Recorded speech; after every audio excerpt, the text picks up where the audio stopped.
The MMA instructor had been running that training floor for 6 years without a single person challenging him, until a nurse in scrubs walked in and ruined everything he thought he knew. She didn't throw a punch. She didn't raise her voice. She stood at the edge of the mat with a cup of cold coffee and watched him teach. And somewhere in the middle of his demonstration, she said 7 words that made 30 soldiers go completely silent. He laughed at her. The whole room laughed. 48 hours later, that same instructor was on his knees in front of his entire unit, brought down by a single finger from the woman nobody thought mattered. If this story already has you hooked, hit subscribe and follow along until the very end, and drop a like while you're at it. I want to know how far this story has traveled, so leave a comment telling me what city or country you're watching from. Let's see how far we go together. The first thing most people noticed about Mara Solis was how quiet she was. Not shy quiet, not nervous quiet. The kind of quiet that felt deliberate, like she'd made a decision a long time ago to stop wasting words on rooms that weren't listening. She moved through the corridors of Harwick Military Medical Center the same way she did everything else, efficiently, without ceremony, eyes tracking the small things that other people walked past. A patient whose IV line had a small air bubble nobody caught. A chart left open on a counter with the wrong dosage underlined. The kind of details that didn't announce themselves. She'd been at Harwick for 2 years, and most of the staff still couldn't tell you much about her beyond the basics. Mara Solis. Trauma nurse, level 2. Originally from somewhere out west. Kept to herself. Good at the job. Nobody's friend, nobody's enemy. That was exactly how she wanted it. Harwick sat on the eastern edge of Fort Calloway, a mid-sized army installation in the hill country outside Denton Falls, a city that smelled like diesel and pine, and occasionally, when the wind came off the training ranges to the north, like gunpowder. The medical center handled everything from routine sick call to serious combat trauma transferred in from field exercises gone wrong. It was a real hospital, not a clinic, and the soldiers who passed through it were real casualties with real injuries, not training props. Mara had worked harder hospitals. She'd worked harder jobs. But she didn't say that to anyone because no one had asked. The morning everything started was a Tuesday in early November, gray and cold enough that the MPs at the main gate were wearing thermals under their uniforms.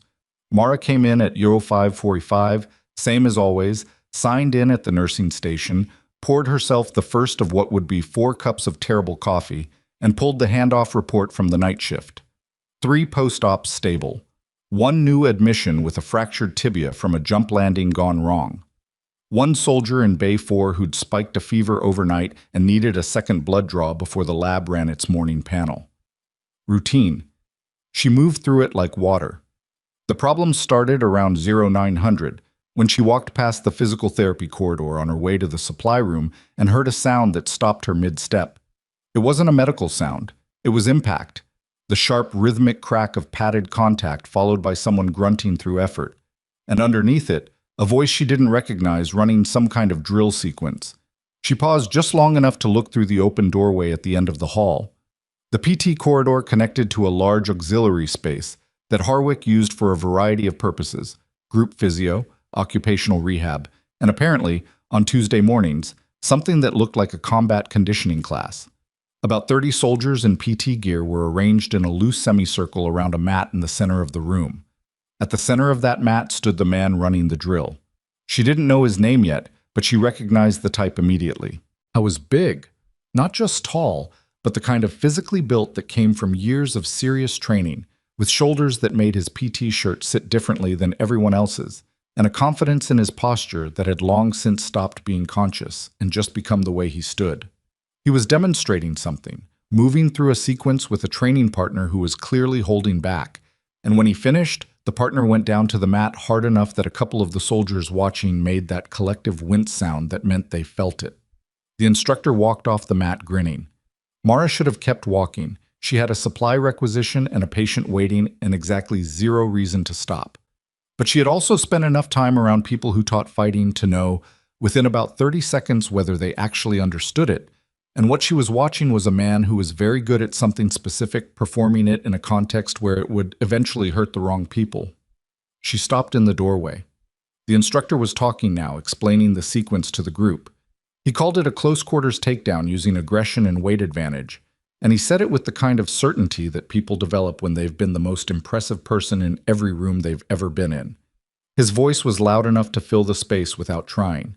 The soldiers were paying attention. Mara watched for another 2 minutes. She counted 3 mechanical errors that wouldn't matter in a competition and would matter enormously in a real engagement. The position he was advocating for placed the operator at a specific angle that worked against a single, forward-facing opponent and created a complete blindside if there was a secondary contact. The leverage ratio he was using required a size advantage. He told the soldiers to assume they'd have, which was exactly the kind of assumption that got people killed. She didn't plan to say anything. She really didn't.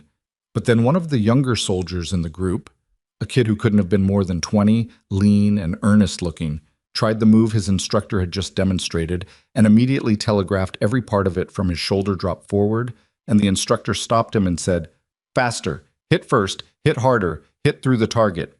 And the kid nodded like that was the answer, and Mara's mouth opened before her better judgment caught up. That's not the problem with what he's doing. It came out conversational, not aggressive. She wasn't even fully through the doorway yet.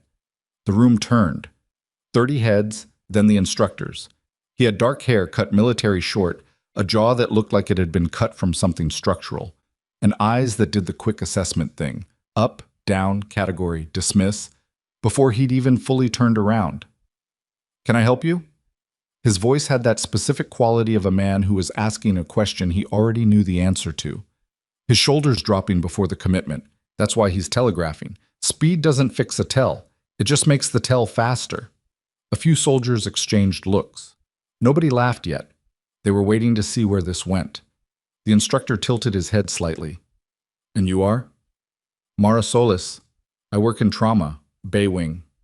"A nurse?" "Yes." He let that sit for a second, and then the corner of his mouth moved in a way that wasn't quite a smile. "With respect, Mrs. Solis, the training floor isn't really the place for medical feedback." "I'm not giving medical feedback." "Then what are you giving?" "Tactical feedback." The silence that followed had a different texture than the one before it. A couple of the soldiers were watching the instructor now, waiting. A few were watching her. The instructor took a breath through his nose and widened his stance slightly, something he probably didn't even know he did when he felt his authority being questioned. "Sergeant Dale Rourke," he said, "certified combatives instructor, MACP Level 4, former competitive MMA, 6 years teaching close quarters combat to active duty military. And I appreciate the input, but I think we've got it covered."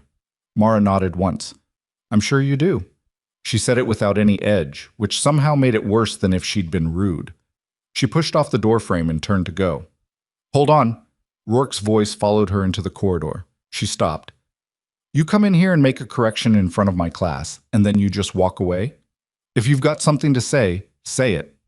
She turned back around. In the room, she could see a couple of the older soldiers watching her with expressions that were unreadable, the kind of faces people made when they'd seen this scene before and weren't sure how it ended. "Your student is dropping his shoulder because he's been taught to lead with power," she said. "That works in a competition environment where both participants are facing each other and the rules don't allow secondary contact. It doesn't work in a tactical environment where you might have a second contact coming from your left, a weapon on the ground you can't see, and a terrain surface that isn't padded. The technique you're teaching is optimized for winning matches. It's not optimized for surviving contact." Rourke stared at her. The room was very quiet now. "And you know this because you're a nurse." "I know this because I've been in situations where the difference mattered." He laughed. It wasn't cruel exactly, more the laugh of a man who found something mildly absurd and didn't feel the need to hide it. A few soldiers joined in, the way soldiers did when their superior set the tone. "With respect," Rourke said again, and both times he'd said it, it meant the opposite. "I've trained fighters who went on to compete at the national level. I've run combat conditioning for 3 infantry battalions. I don't think a trauma nurse is going to tell me something I don't know about fighting." "I'm not trying to." "Then what are you trying to do?" Mara glanced at the soldier who'd been practicing. The young one, still standing on the mat, who'd been watching this entire exchange with an expression somewhere between embarrassed and curious. "I'm trying to make sure he goes home," she said. She left after that. She didn't wait for a response, didn't look back, just walked out of the doorway and back into the corridor and kept moving toward the supply room, her coffee cooling in her hand, the sound of the training session resuming behind her within about 30 seconds. She was annoyed at herself for stopping. So, his name came up at lunch. She was sitting alone at a corner table in the staff cafeteria, which was not unusual. That was her default.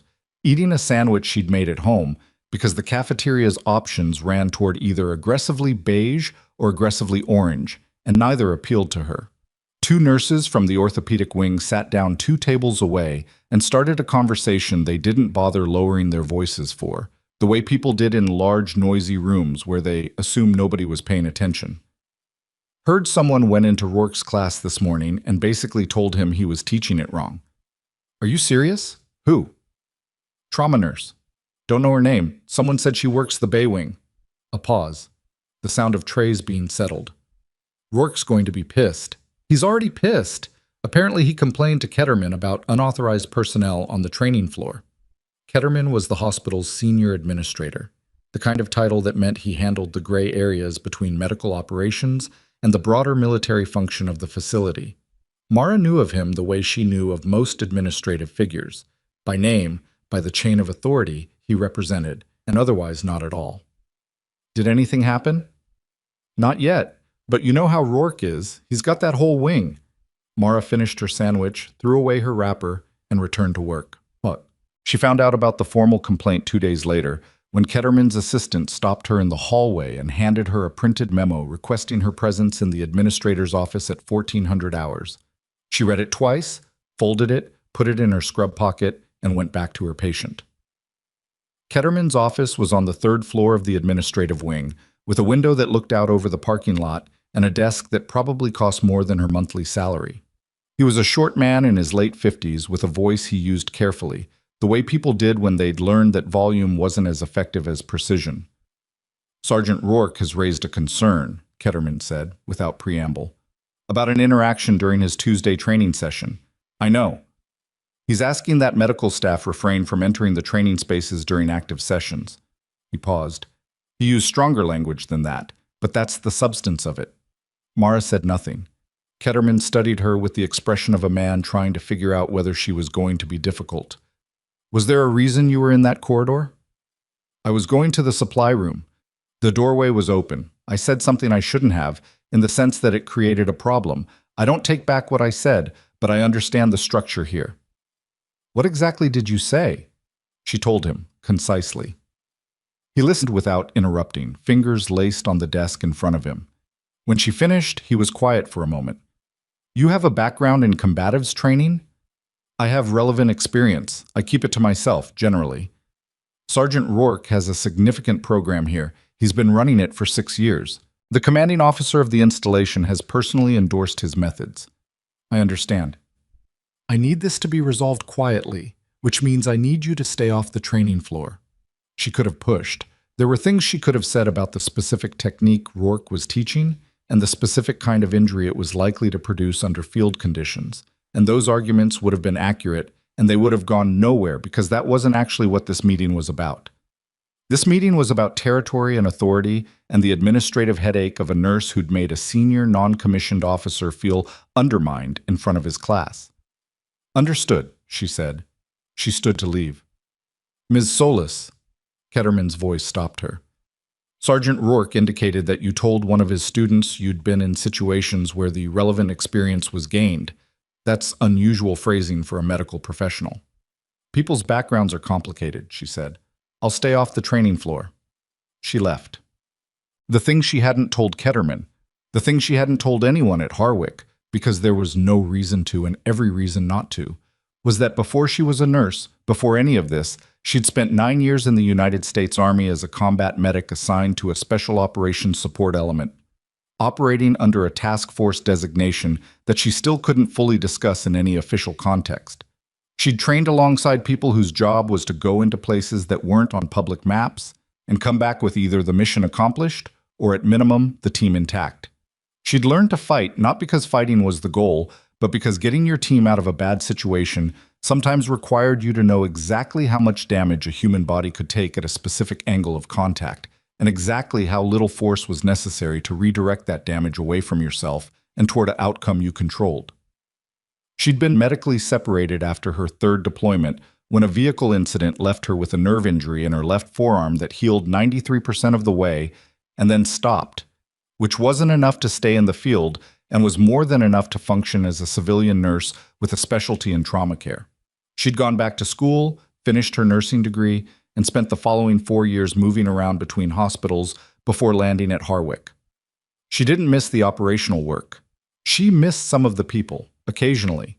She didn't miss being shot at, and she didn't miss the particular kind of bureaucratic violence that happened in the spaces between missions, where the people who did the actual work had to justify every decision to someone who'd never been in the situation the decision came out of. Coming back to a military facility had been a choice she'd made carefully. She'd wanted the medicine without the rank structure, the patients without the operational tempo. She'd understood, going in, that military facilities had their own politics and their own hierarchies, and that someone with her background who didn't advertise that background would still brush up against those structures eventually. She'd just expected it to take longer than 2 years. The week after the meeting with Ketterman, she kept her head down and her movements predictable and didn't go anywhere near the training corridor.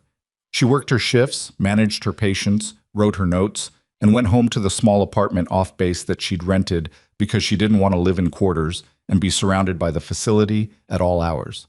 She ran in the mornings, 4 miles, same route, headphones in, not because she needed the distance to decompress, but because her left forearm ached in the cold and movement helped more than stillness.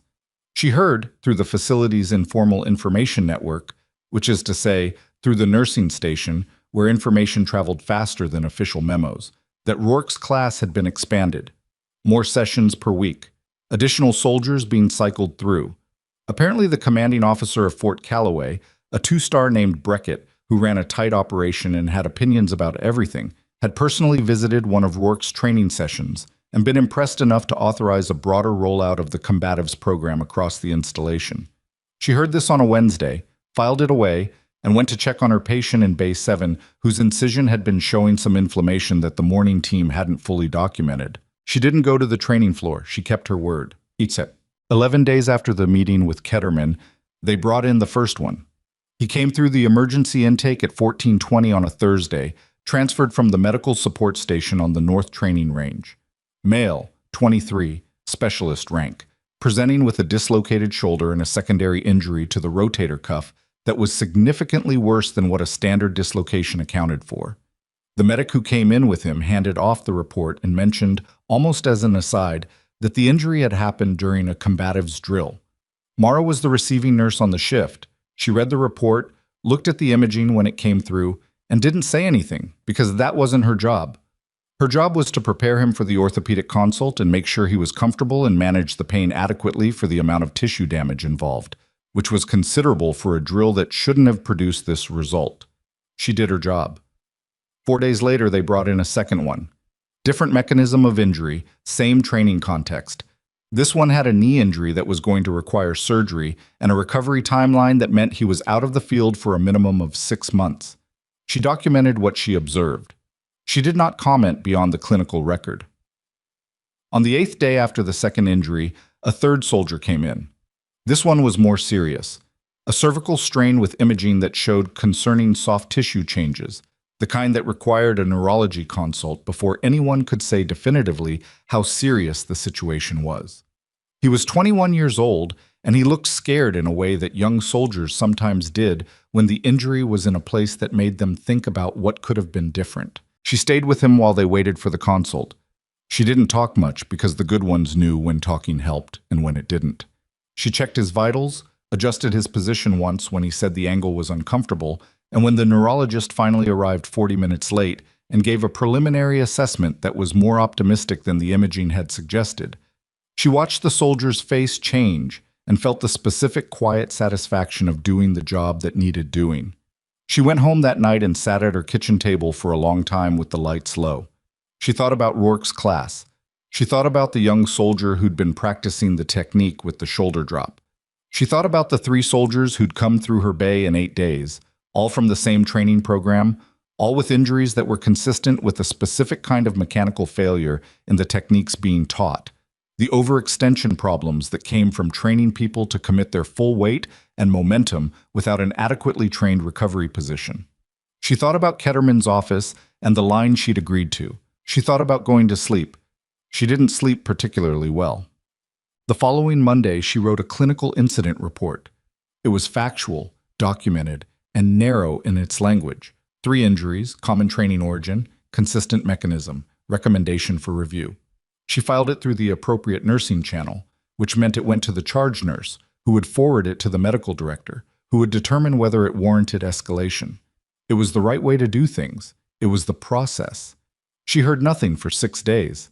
On the 7th day, the charge nurse, a practical woman named Dent, who'd been at Harwick for 12 years and had strong opinions about process and equally strong opinions about picking battles, stopped Mara in the corridor and said, with a tone that wasn't quite apologetic but came close, "The incident report got kicked back. Medical director said training injuries are outside the scope of clinical review unless they meet a threshold I can't override." Mara looked at her. "What's the threshold?" Dent made a face that communicated something specific about the nature of institutional thresholds. There are more injuries on record from physical fitness testing than from combatives training. That's the comparison point they're using. That's not a relevant comparison. I know, but it's the one they made. Mara nodded slowly. Okay. I'm sorry. I think you're right, for what it's worth. It's worth something, Mara said, and meant it. She went back to work. The accident happened on a Friday morning, 17 days after she'd filed the incident report. She heard about it first through the radio channel that the emergency intake team monitored. A field exercise on the North Range had gone wrong in a way that was still unclear, and they were preparing for multiple casualties. She was at the nurses' station doing chart reviews when the call came in, and she was already moving toward the intake bay before the charge nurse had finished relaying the details. What came through the door over the following 20 minutes was not what any of them had expected. The exercise had involved a live scenario component, simulated direct action with force-on-force engagement, which was a common enough training method that used protective equipment and controlled contact to approximate the stress and chaos of real tactical situations. Somewhere in the scenario, the control mechanisms had broken down. The details were still fragmentary, but the result was that 4 soldiers were coming in with injuries ranging from significant to critical, and at least 2 more were still on the range waiting for stabilization. Mara's bay filled fast. She worked the triage, sorted the incoming, called for additional nursing support, and got it within 4 minutes, directed 2 of the lighter injuries to stations with available personnel, and held the critical case for herself.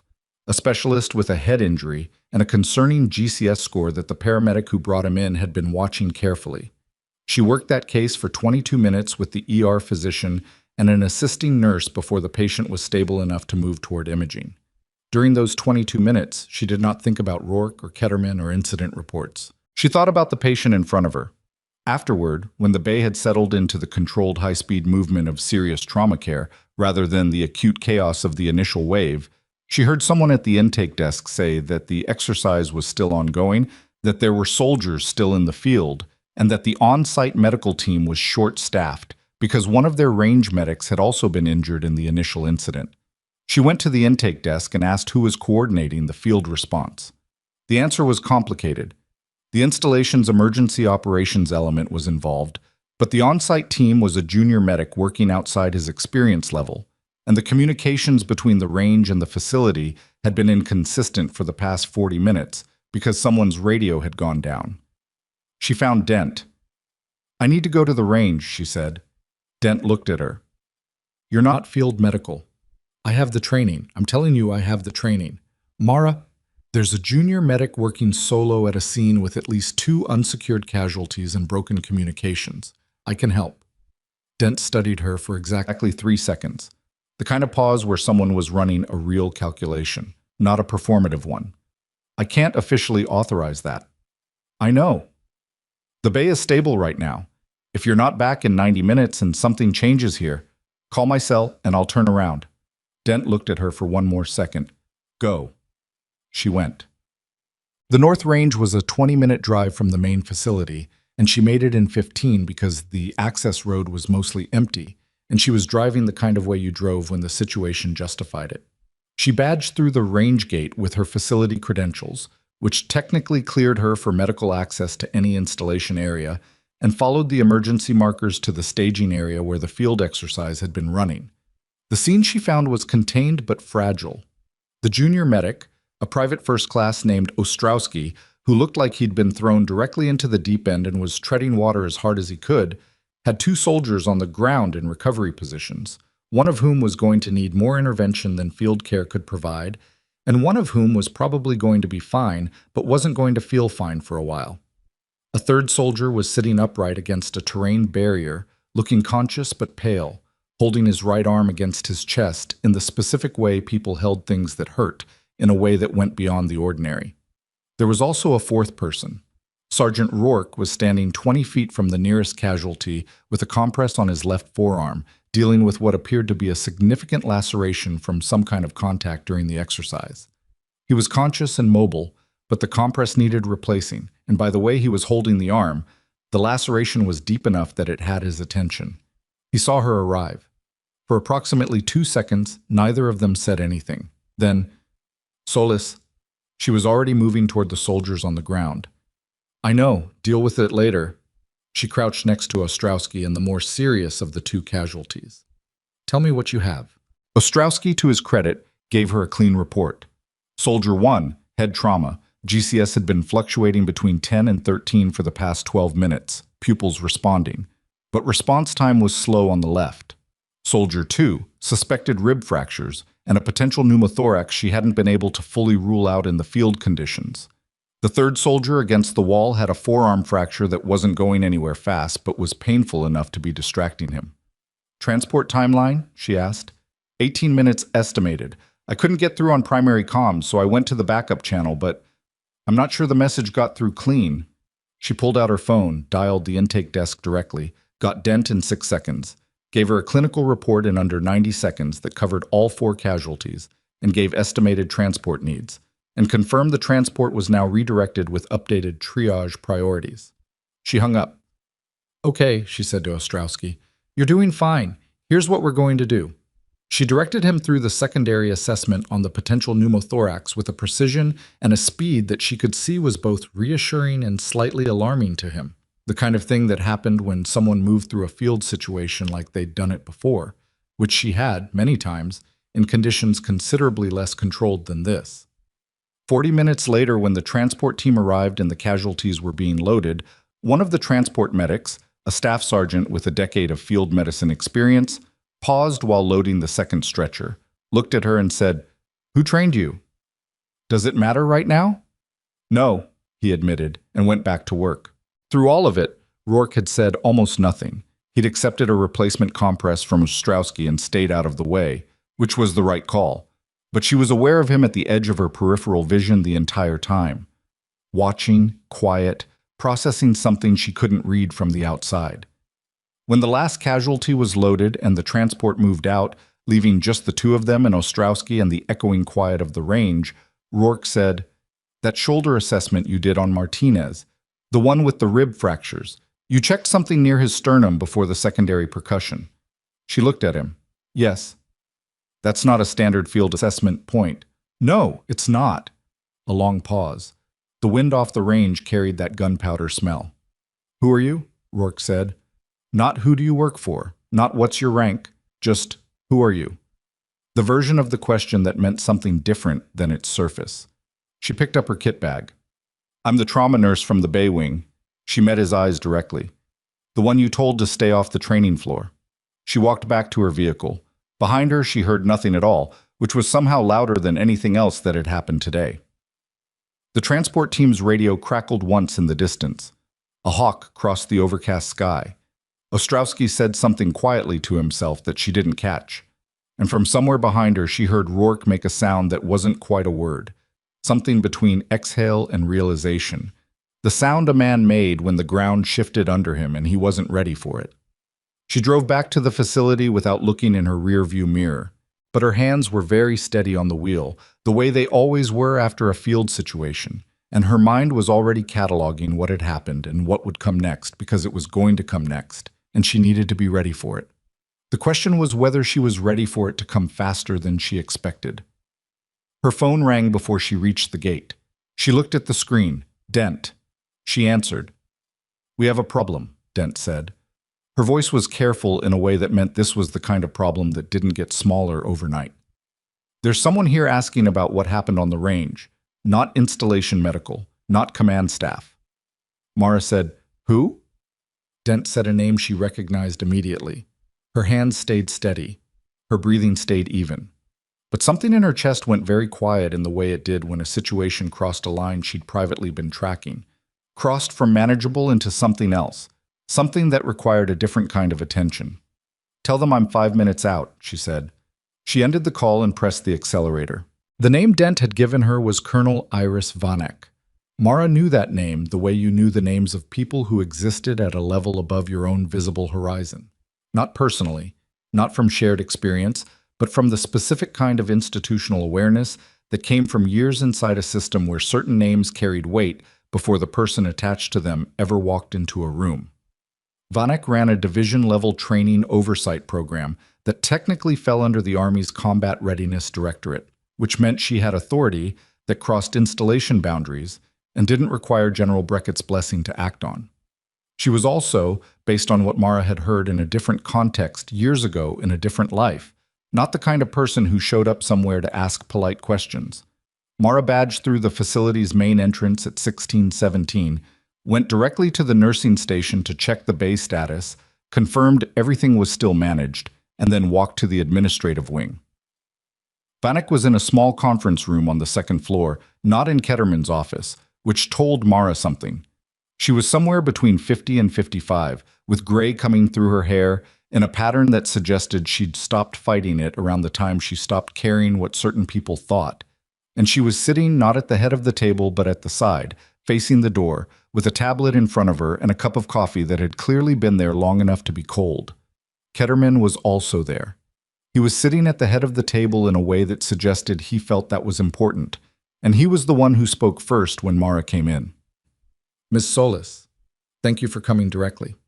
She nodded and sat down without being invited, which she could tell registered with both of them differently. Ketterman's expression tightened slightly. Vanek's didn't change at all. "Colonel Vanek is here as part of a routine review of training safety metrics across the installation," Ketterman said, which was the kind of sentence that told you exactly what was not true about the reason for a meeting. Vanek cut across it without raising her voice. "We can skip the framing, Administrator. I'm here because 3 soldiers were injured in a field exercise today, 2 more came through this facility in the past 2 weeks with training-related injuries, and someone at this facility filed a clinical incident report that was kicked back without adequate review." She looked at Mara. "That was you?" "Yes." "Tell me what happened on the range today. Your version, your observations, not the intake report." Mara told her. She was concise, the way she'd learned to be in environments where the people listening were taking notes, even when they weren't visibly taking notes. She described what she'd found, what she'd done, and what she'd observed about the casualties' injury patterns. She did not characterize Rourke's conduct. She did not offer opinions about the training program beyond the clinical observations she'd already documented. When she finished, Vanek was quiet for a moment. "You assessed a potential pneumothorax in the field without imaging and without a physician present." "I assessed and monitored. I didn't treat beyond stabilization protocol." "What made you check for it?" "The mechanism of injury and the way he was bracing. People brace differently depending on where the pain is actually coming from versus where they think it is." Vanek looked at her tablet. "Your personnel record here lists you as a trauma nurse level 2. Prior military service, honorable discharge, medical separation." A pause. "The detail on the nature of that service is fairly minimal." "It's accurate." "What unit?" There it was. The question that had always been in the background, waiting for the right moment. Mara had answered it before, in various contexts, and she'd learned that the way she answered it told the person asking more than the actual answer did. "I'd rather not get into specifics in this setting," she said. "If you need that information through official channels, I can facilitate that." Ketterman shifted in his chair. He clearly hadn't known this was coming and wasn't sure what it meant. Vanek studied her for a moment in a way that was neither hostile nor warm, just assessing. "All right," she said. "I'm going to want to review the incident report you filed, the response it received, and the training injury records for Sergeant Rourke's program for the past 6 months. Administrator, I'll need those by end of day tomorrow. Ketterman's expression did something complicated. Of course. If you can route the formal request through... I just routed it, Vanek said, in a tone that closed the sentence. She looked back at Mara. I may have additional questions for you. Don't plan on being unavailable. I'm here every day. Good. She picked up her coffee, seemed to remember it was cold, and set it back down. You can go. Mara stood. At the door, she stopped without turning around. The clinical incident report I filed, the response to it. Was there documentation of how that decision was made and who made it? A beat of silence. Why? Vanek said. Because if the injury pattern I documented had been reviewed when I submitted it, the exercise today might have gone differently. I want to know whether that's something that gets looked at or something that gets managed. She didn't wait for an answer. She went back to work. The night shift at Harwick was quieter than the day, but not by as much as civilians imagined. Emergencies didn't keep business hours, and a military facility ran a different kind of clock. Late returns from field exercises, administrative personnel working into the evening, the specific kind of 0-200 incident that came from the combination of 20-year-olds and poor decisions that happened everywhere. Humans were concentrated in groups. Mara worked until 2100 and then stayed another hour because a patient in Bay 3 had been running a low-grade fever that she wanted to watch before she handed it off.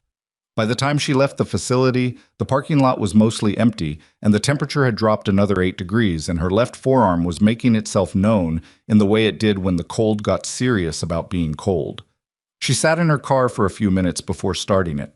She thought about Vanek. She thought about what a division-level oversight review actually looked like in practice, when the person running it was serious about it, and what it meant for the people in the path of it, and whether the distinction between Rourke is the problem and the system that let Rourke operate unchecked is the problem, was a distinction that any of this process was going to be equipped to make. She thought about whether filing the incident report had been the right move or just the right feeling move, which weren't always the same thing. She started the car and drove home. The next morning, Rourke was at the facility entrance when she arrived. He wasn't waiting for her specifically, or if he was doing it in a way that could have been plausibly coincidental. He was coming from the direction of the parking structure when she came through the main pedestrian entrance, and their paths converged at the security checkpoint with the kind of timing that she decided, after 1 second of assessment, had not been accidental. He looked like he hadn't slept particularly well. The laceration on his forearm had been closed. She could see the edge of medical tape below his sleeve, and he was moving it with the slight careful quality of someone for whom it still had full attention. He fell into step beside her without asking whether that was acceptable. Vanek's people pulled my training records this morning, he said. She kept walking. I heard they were going to. Is that your doing? She glanced at him sideways. I filed a clinical incident report 3 weeks ago. The results are documented. Colonel Vanek's review is her operation. That's not what I asked. It's what I'm telling you. He was quiet for a few steps. The security checkpoint opened ahead, and they both badged through, the guard giving Rourke a nod that meant he was a regular. The corridor inside smelled like industrial cleaner and something that was trying to be coffee and not quite succeeding. You could have come back to me, Rourke said, after the first injury, before you filed. I came to your class and gave you feedback, and you had me removed from the training area. I know. You filed a formal complaint with the administrator. I know that too. She stopped walking. He stopped with her, which she hadn't expected. They were in a corridor between the main entrance and the administrative wing, and there was nobody within 20 feet in either direction. What are you trying to do right now, Sergeant? Rourke looked at the floor for exactly 1 second, a gesture that was either calculated or the most honest thing she'd seen from him yet. I'm trying to figure out what's coming, and I'm trying to figure out who you actually are, because what you did on that range yesterday was not nursing. I've had this conversation with Colonel Vanek. I'm not Colonel Vanek. No, you're the person whose training program produced 5 injuries in 3 weeks. She watched that land. He didn't flinch, which she noted. Some men would have gotten defensive immediately. He just absorbed it with the expression of someone who'd been turning the same thought over privately and wasn't enjoying it. 3 of those were technique failures, he said quietly. I know that. I've been going back through the session recordings.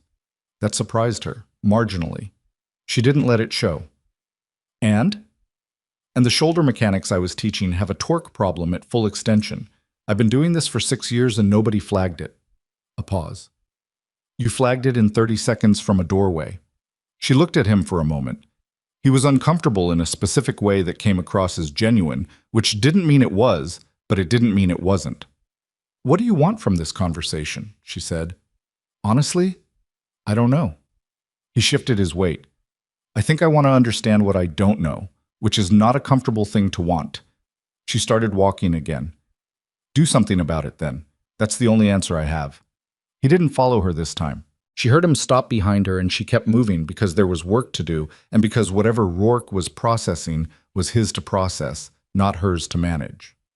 Vanek's review moved faster than institutional reviews usually moved, which meant she had either significant authority or significant urgency, and possibly both. By midweek, there were 2 people from her team, a warrant officer and a civilian analyst, stationed in the administrative wing, reviewing documentation. They'd requested copies of all training-related injury reports filed at Harwick for the previous 18 months. They'd requested the curriculum documentation for Rourke's combatives program. They'd requested correspondence records related to the incident report Mara had filed, including the response. Mara heard this from Dent, who heard it from Ketterman's assistant, who was visibly stressed about the volume of documentation being requested and the speed at which responses were expected. She did not seek out information about the review's progress. She had her work, and the work was real and constant and demanded her full attention during the hours she was in the building, and that was enough to keep her present. What she couldn't entirely manage was what was happening in parallel to the review. Because of Vanek's presence, and because the kind of information that moves through a military facility's informal network moves faster than any official communication, people had started asking questions about Mara. Not openly, not in ways that created direct confrontations, but in the sideways fashion that institutional curiosity always took. A comment at the nurse's station that stopped when she entered, a look between 2 orderlies that lasted a beat too long, a question from one of the younger nurses, well-meaning, genuinely curious, no malice in it, about whether Mara had actually been in the army. Yes, she'd said simply. Like, what did you do? Medical support. Where? Different places. The nurse, a 25-year-old named Perry, who had good instincts and asked too many questions in the way of people who were still learning where the lines were, had nodded slowly, reading something in the economy of Mara's answers that made her say, "Sorry, I'm being nosy." "A little," Mara said. "It's fine." But it wasn't entirely fine because attention was the thing she'd spent 2 years at this facility avoiding, and now it had found her through a door she'd opened herself by stepping onto that range, and there was no unstepping it. The situation escalated on Thursday, in a way she hadn't anticipated. She was in the middle of a shift when Dent found her at the nurse's station and said, with the tone of someone delivering news they'd rather not deliver, "Ketterman wants you in his office. Now." Ketterman's office had a different energy than the last time she'd been in it. He was standing when she arrived, which he hadn't been before, and there was a quality to his posture that said he'd had a bad 2 days and was about to make them someone else's problem. "Close the door," he said. She did. "Colonel Vanek's review has expanded in scope." He sat down. "Her team has been in contact with a number of personnel at Fort Calloway regarding Sergeant Rourke's program. That's within her authority. What is not within her authority, as I understand it, is requesting your service record through a channel that bypasses my office." Mara said nothing. "She's made that request. The record is sealed above a certain classification level, which apparently indicates, to her, and to the people she contacted to make that determination, that your prior service involved elements that aren't publicly documented." Mara sat down, because standing for this conversation was going to read as either confrontational or nervous, and she wasn't either. "Is there a question here, or an observation?" Ketterman looked at her with the expression of a man who was not unintelligent, but was currently operating in a situation that had moved past the edges of his understanding. "Who are you?" he said. "Because the personnel file this facility has on you is apparently incomplete." "My personnel file is accurate. What it doesn't contain is information that isn't relevant to my function here." "It's relevant now. That's Vanek's determination to make, not yours." His jaw tightened slightly. I oversee the operational function of this medical center. If someone on my staff has a background that what? She kept her voice level. I've done my job correctly for 2 years. I've flagged a safety issue through the appropriate channel. I've assisted in a field emergency where my assistance was needed and requested. She paused. What specifically is the concern? Ketterman was quiet for a moment. Then, Rourke's program is being suspended pending the review. General Breckett is aware, and he is not pleased. There are people in this installation's command structure who are going to want someone to hold responsible for the disruption, and some of those people know that you were the first person to raise the concern. She understood now why he'd called her in. You're telling me to be careful. I'm telling you that reviews have conclusions, and conclusions have authors, and some people don't like being the subject of a conclusion. He exhaled through his nose. I'm not asking you to do anything differently. I'm telling you to be aware that this is now a different situation than it was a week ago. She considered him for a moment. He wasn't her ally. He'd never been that, but he wasn't entirely what she'd thought he was either. He'd called her in to give her a warning he didn't have to give. Appreciated, she said. She meant it, which surprised her slightly. She stood to leave. Vanek asked about you, Ketterman said. Not officially. Informally, at the end of yesterday's session. She said something that I couldn't entirely interpret. Mara stopped. What did she say? She asked if you'd worked with any high-altitude medical support operations. Out of nowhere, no context. He watched Mara's face carefully. You know what that means, don't you? It wasn't entirely a question. I know what it means, she said. She walked out of the office and stood in the corridor for approximately 4 seconds, processing the implication. High-altitude medical support was a specific identifier. Specific enough that it wasn't used in casual conversation by people who weren't referencing a particular kind of operational context. Vanek had either done her research very efficiently or she already knew something before she arrived. Either way, the gap between who Mara had been here and who she'd been before was narrowing faster than she'd accounted for. She went back to work, because that was what there was to do. The formal review session happened on Friday afternoon. Mara was not summoned to it, which she'd expected. She wasn't a subject of the review. She was a witness whose filed documentation was part of the evidence base. She knew it was happening because the administrative wing was quieter than usual, which in a facility where noise levels tracked with activity meant that the people who made decisions were concentrated in one room.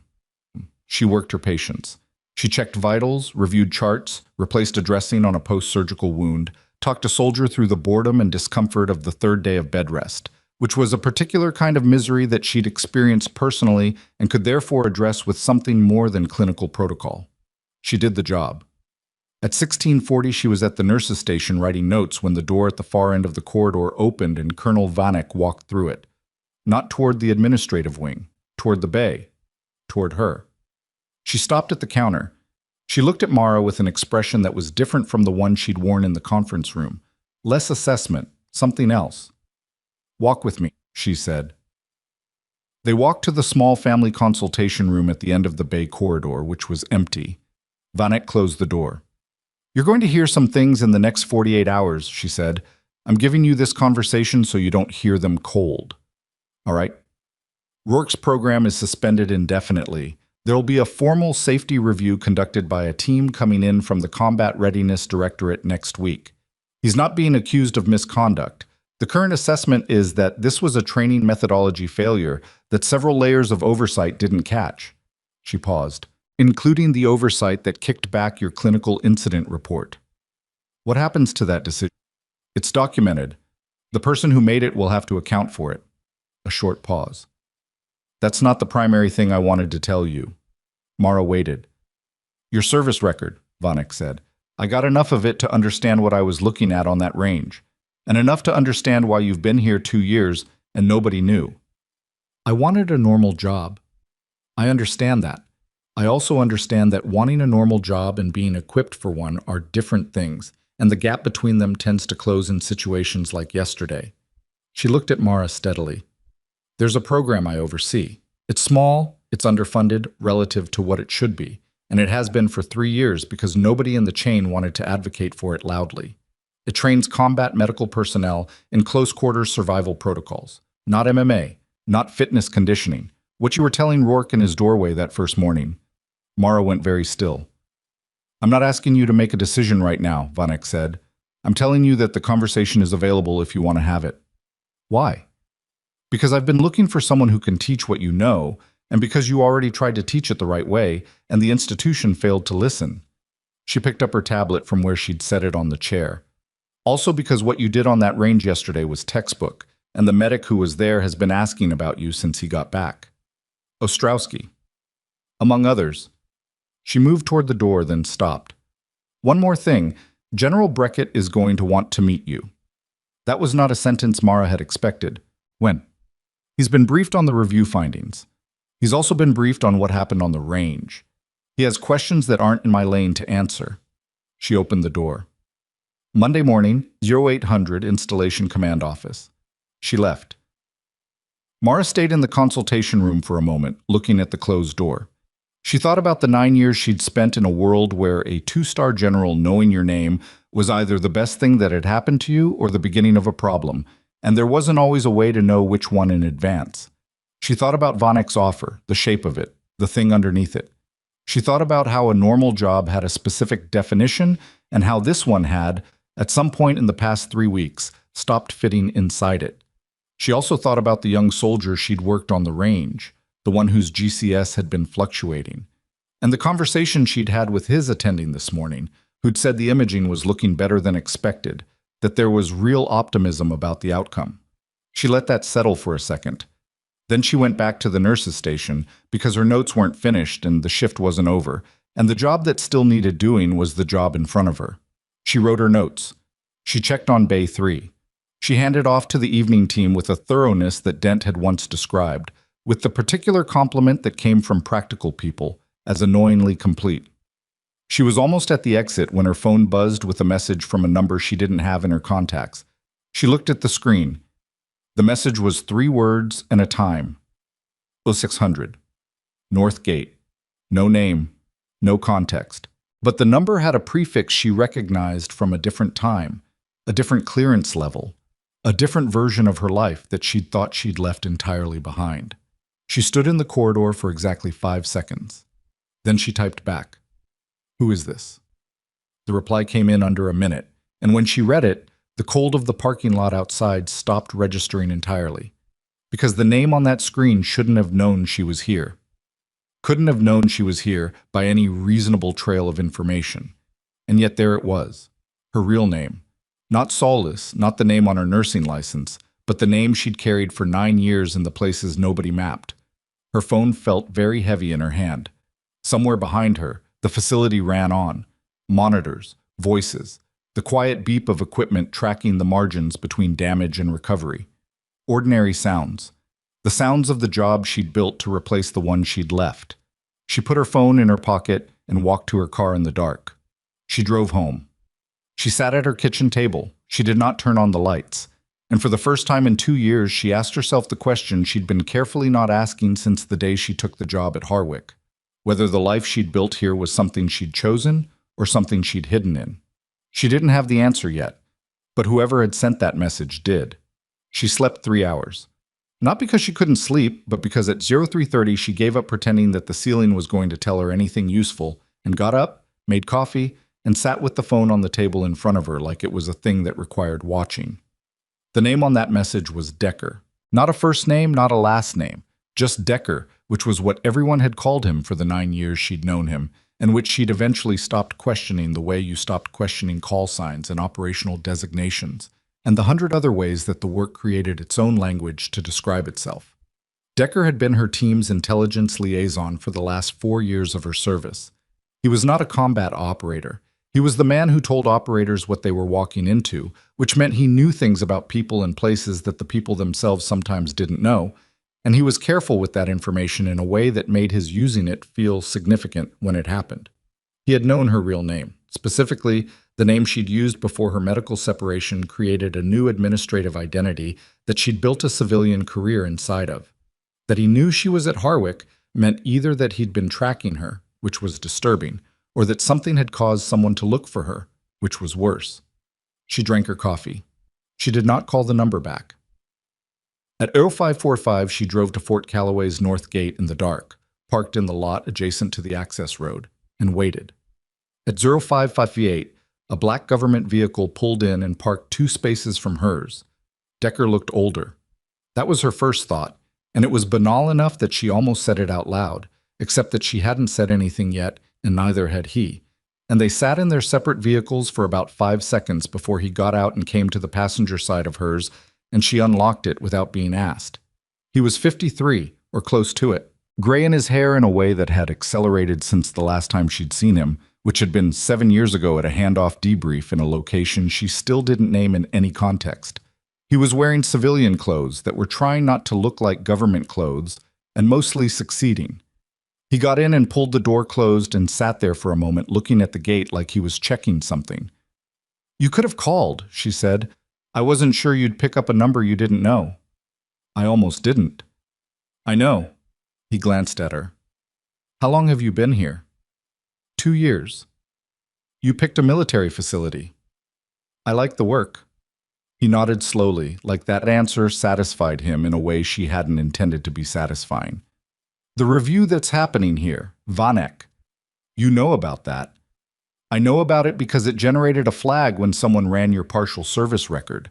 The classification flag is automatic. It's been there since your separation. Any official inquiry that touches it generates a notification." He looked out through the windshield. "I got the notification Wednesday morning."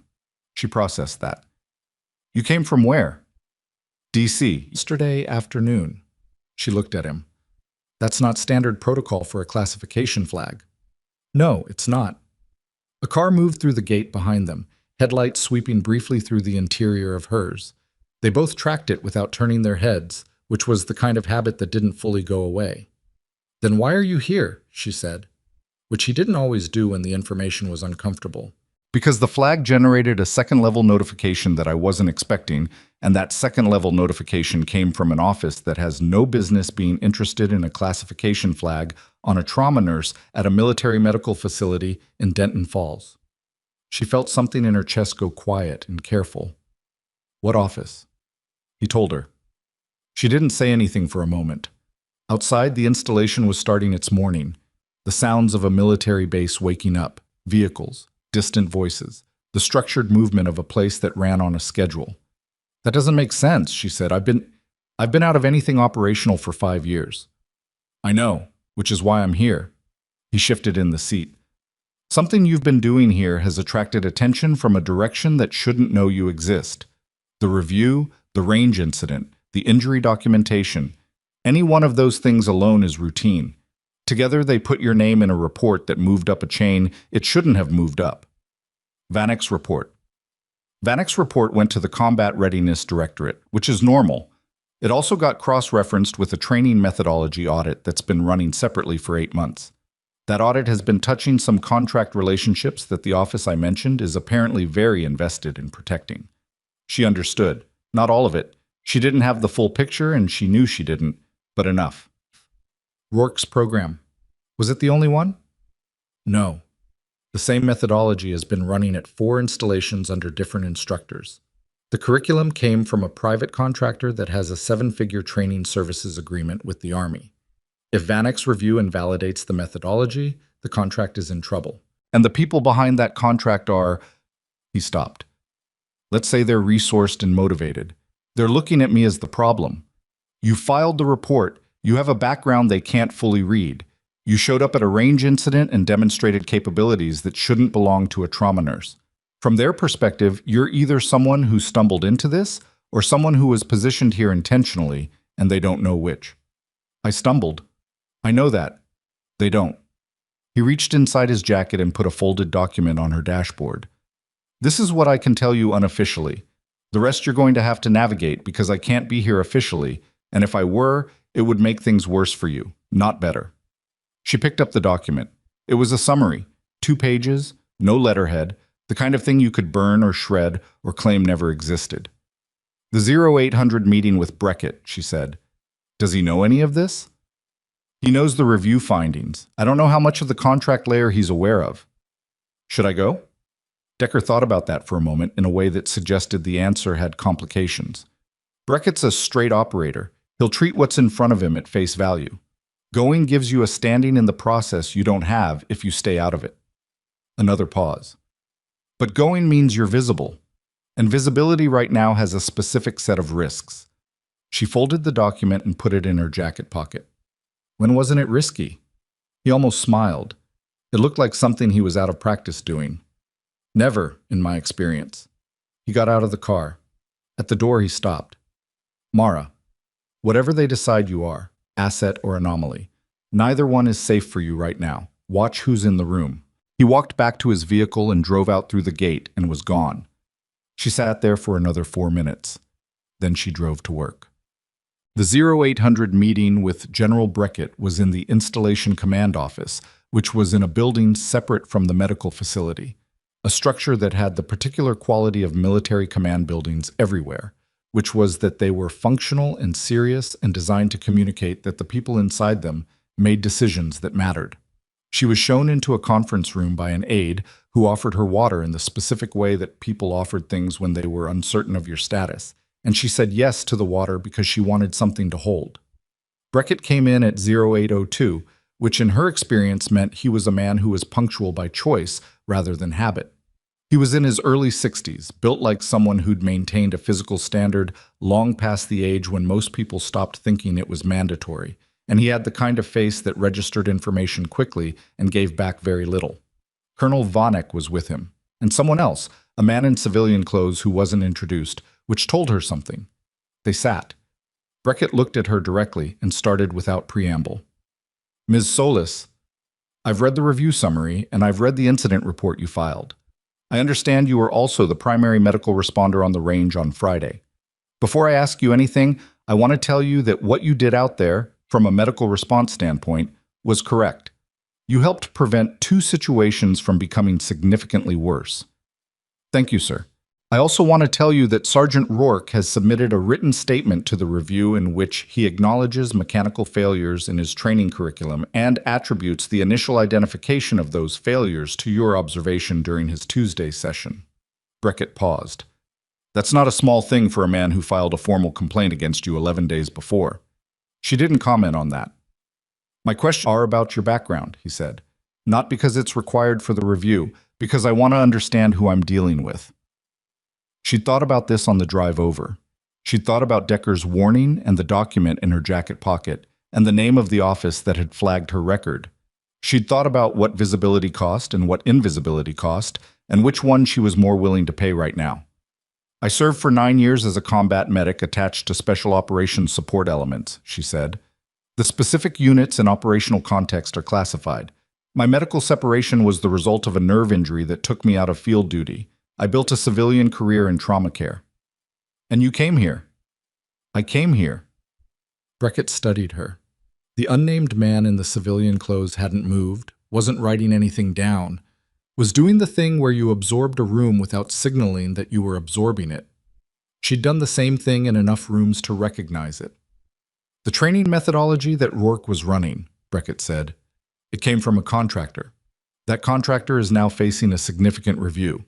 People involved with that contractor have raised questions about whether the injury documentation and the clinical report were generated in, and I'm quoting someone else's language here, an adversarial context, meaning they think someone put me here to undermine the contract. That's the suggestion being floated. She looked at him steadily. Does that suggestion have any support in the review record? No, but it's being made by people with resources, and the suggestion itself is the point, not the evidence. He put both hands flat on the table.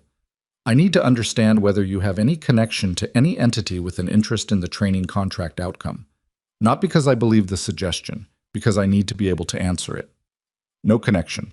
I applied for the nursing position at this facility because it was posted, because the pay was adequate, and because I wanted to work in a military medical environment. I have no contact with any entity related to that contract, and I didn't know the contract existed until this morning. A beat of silence. This morning, Vanek said, and it wasn't quite a question. Mara looked at her. I did some research.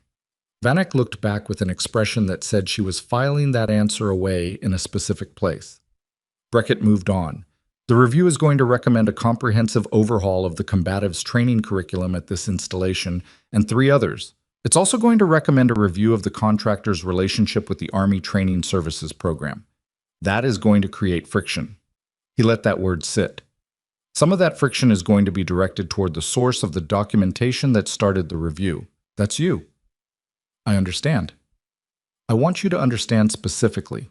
These are not people who will be subtle about their interest in making the documentation look compromised. I know what the documentation shows. It shows 5 training injuries with a consistent mechanical cause that I identified and reported through the appropriate channel, and the report was rejected. The facts are what they are. Beckett looked at her for a long moment. Yes, he said. They are. He stood, which meant the meeting was ending. Colonel Vanek is going to be in contact with you about the program she mentioned. I'd encourage you to take that conversation seriously. I intend to. The unnamed man still hadn't spoken.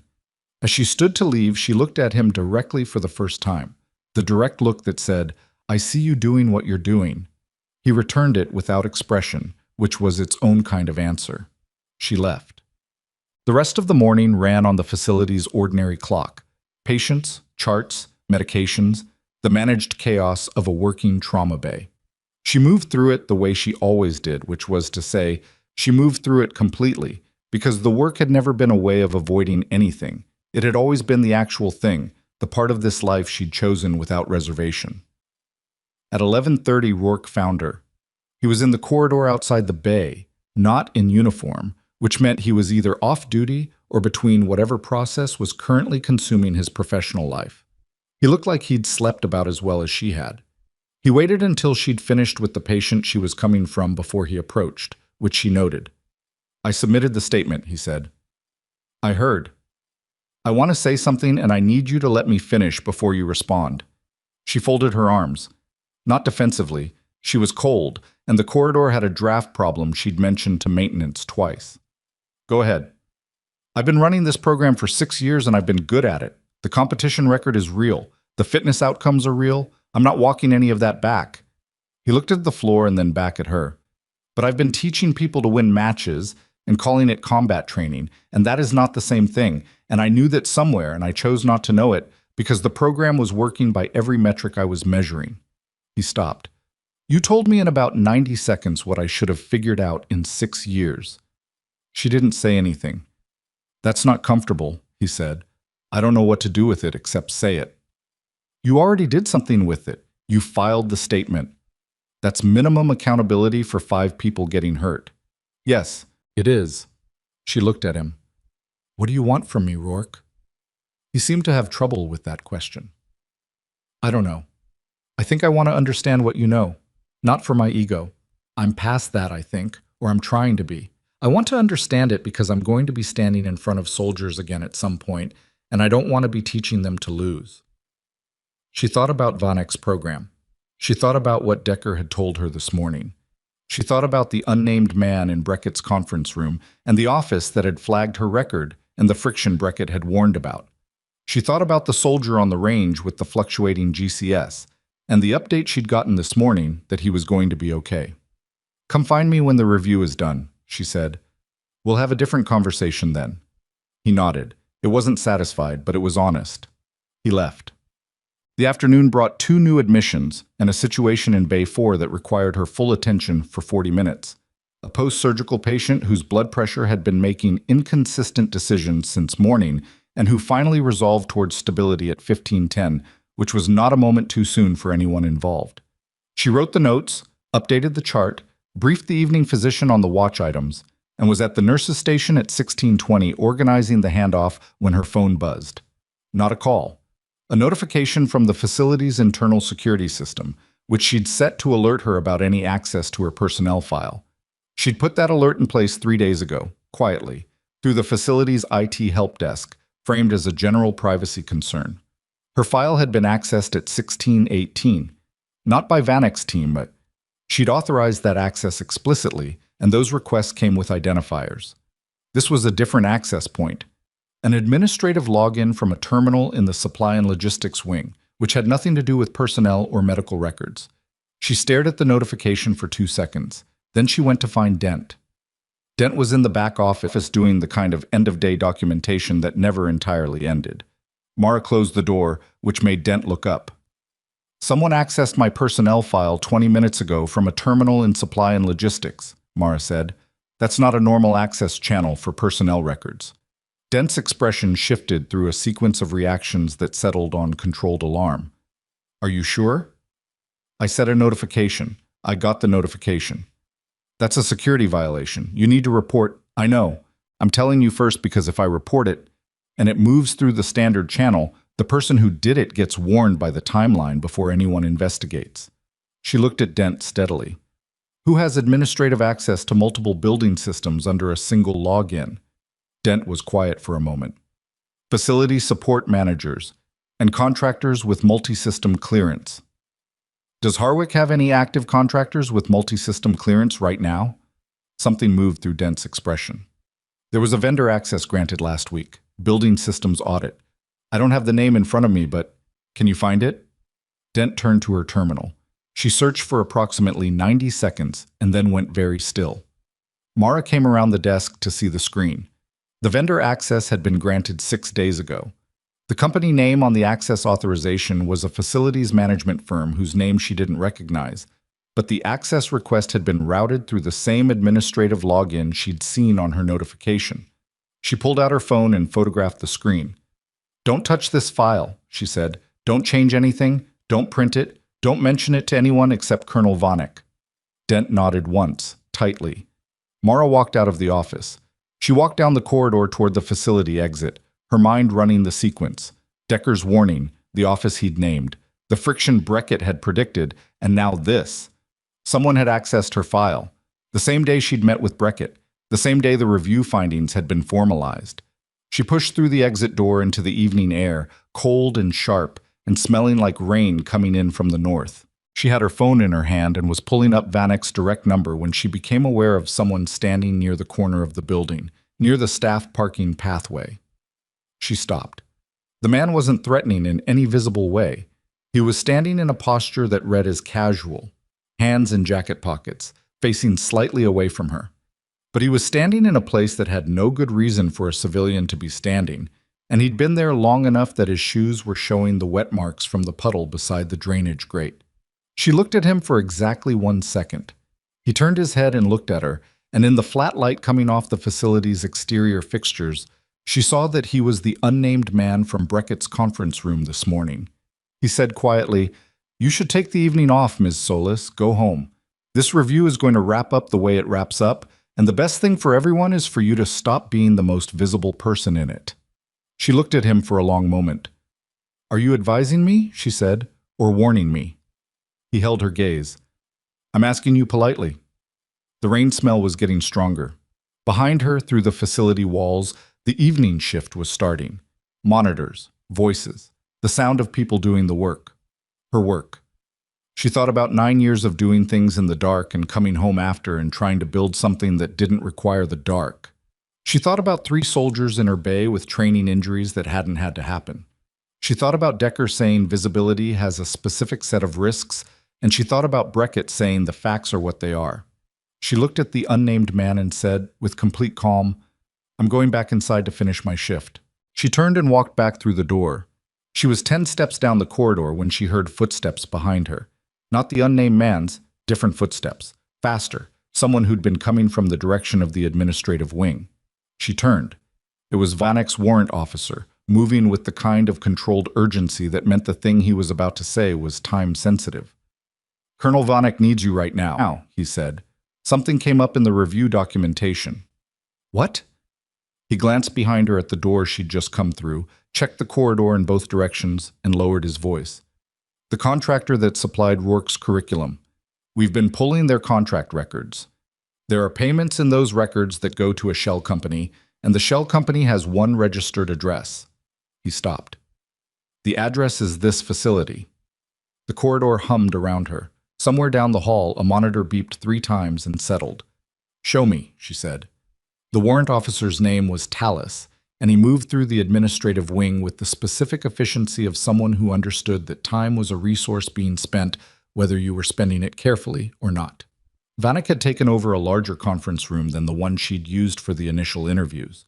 The kind of space with a long table and a wall-mounted display that someone had already populated with documents, contract records, and a financial diagram that was still being built in real time by the civilian analyst, whose name Mara had learned was Greer, and who had the focused, slightly hollow look of someone who'd been staring at spreadsheets for 12 hours and had stopped feeling the passage of time. The documents on the wall display were financial records, payment flows, company registrations, contract award histories. Mara was good at reading medical charts and field situations, and people under stress. She was not a financial investigator, and she knew it, but the structure of what she was looking at was clear enough that you didn't need to be. Money had moved from the contractor, a firm called Veratus Training Solutions, through a series of intermediary accounts to a registered shell company. The shell company, which had a name that sounded like a facilities maintenance vendor and apparently functioned as one on paper, had a registered address that was a suite number in a commercial office building in Denton Falls. Greer had cross-referenced that address against the facility's vendor records, and the same suite number appeared in Harwick's supply chain documentation as the registered address of a contracted services provider with active access credentials to the facility's administrative systems. Mara looked at the diagram for a moment. Who approved the vendor access? Vanek said, Administrator Ketterman's office, 6 days ago. Did Ketterman approve it personally? Greer looked up from his laptop. The authorization signature is his, but the request originated from the Facility Operations Department. Who runs Facility Operations? A pause. Tallis and Greer exchanged a look that said they'd already had this conversation. Deputy Administrator Force, Vanek said. He's been at this facility for 4 years. Mara thought back through her 2 years at Harwick, cataloging what she actually knew about Forrest, which wasn't much. He was in his mid-40s, rarely visible in the medical areas, the kind of administrative figure who existed in the margins of the facility's daily functioning. She'd seen him maybe a dozen times. She couldn't have told you anything specific about him, which, she was now thinking, might have been deliberate. The unauthorized access to my personnel file this afternoon, she said. Is it traceable to the same login? We're pulling the access logs now, Tallis said. Give us 20 minutes. What about the man outside, the one from this morning's meeting? Vanek looked at her carefully. Describe the interaction. Mara did. She kept it clinical. Location, posture, specific wording, duration. Vanek's expression didn't change while she listened, but something behind it did. That was a federal contractor employee, Vanek said. He was present at the morning meeting as an observer, affiliated with the program office that holds the Veratus contract. I allowed his presence as a courtesy. A pause that contained something that was not quite regret. I'm rethinking that. He told me to go home and let the review conclude. I know what that means. So do I. Vanek looked at the wall display for a moment. We're past the point where this is just a training curriculum review. What I have here is evidence of financial relationships between a defense contractor and personnel inside this facility. That crosses into territory that requires me to involve the appropriate oversight office, which I'm doing tonight. She looked at Mara directly. You're not in that picture financially. Your file is clean, but your file being accessed today from a terminal associated with the shell company's administrative footprint is a problem. They're trying to build a narrative that I'm connected to this. Yes. Badly and hastily, which suggests they weren't planning for the review to move this fast. Vanek sat down for the first time since Mara had come into the room. She looked tired in a way she hadn't looked this morning, which was honest. You filed an incident report that got kicked back. The person who made that decision is also an administrative employee under Forrest's department. So the report got buried deliberately. That's what I'm now investigating, yes. She picked up her coffee, which had the cold and forgotten quality that seemed to follow her everywhere. Go home tonight, genuinely this time. I'm not the man outside. I'm not asking you to disappear from this. I'm telling you that what needs to happen next is outside your lane, and pushing on it tonight doesn't help. Let me do my job. Mara looked at the financial diagram on the wall. She thought about 3 injured soldiers, the incident report, Ketterman's warning, Decker's visit, the unnamed man in the parking lot who'd asked her politely to step back. She thought about how much of this had started with 7 words from a doorway that she'd said on instinct, and that had apparently pulled a thread connected to something considerably larger than one man's combat training program. All right, she said. She meant it, which she could tell surprised Vanek slightly. She went home. She ate something she didn't taste, read for an hour without retaining much, and slept 7 hours because her body had reached the point where it stopped asking for permission. Saturday morning came in gray and dry, the kind of day that didn't commit to anything. She ran her 4 miles. Her forearm ached in the cold the way it always did, and she ran through it the way she always did, and by mile 3 the ache had settled into the background where she kept it. When she got back to her apartment, there was a message from Decker. 2 sentences. The office I mentioned has been notified by Vanek's chain. They're pulling back. Watch Forrest. She read it twice, then showered and made breakfast and waited. The call from Vanek came at 10:40. I need you at the facility, not the medical wing, administrative conference room, 2nd floor. What's happening? Deputy Administrator Forrest has been asked to appear for a formal interview. He's there now. He's asked for the interview to be suspended pending legal counsel. A pause. General Breckett has decided the interview proceeds. She drove to Harwick. The 2nd floor conference room had more people in it than it had yesterday. Vanek, Tallis, and Greer. 2 people she hadn't seen before who had the specific quality of investigators. Not military, something adjacent, the kind of federal presence that showed up when financial misconduct crossed the line from administrative to criminal. Breckett was at the head of the table, which she hadn't expected, and his presence in the room had changed the air quality in the way that general officer presence sometimes did.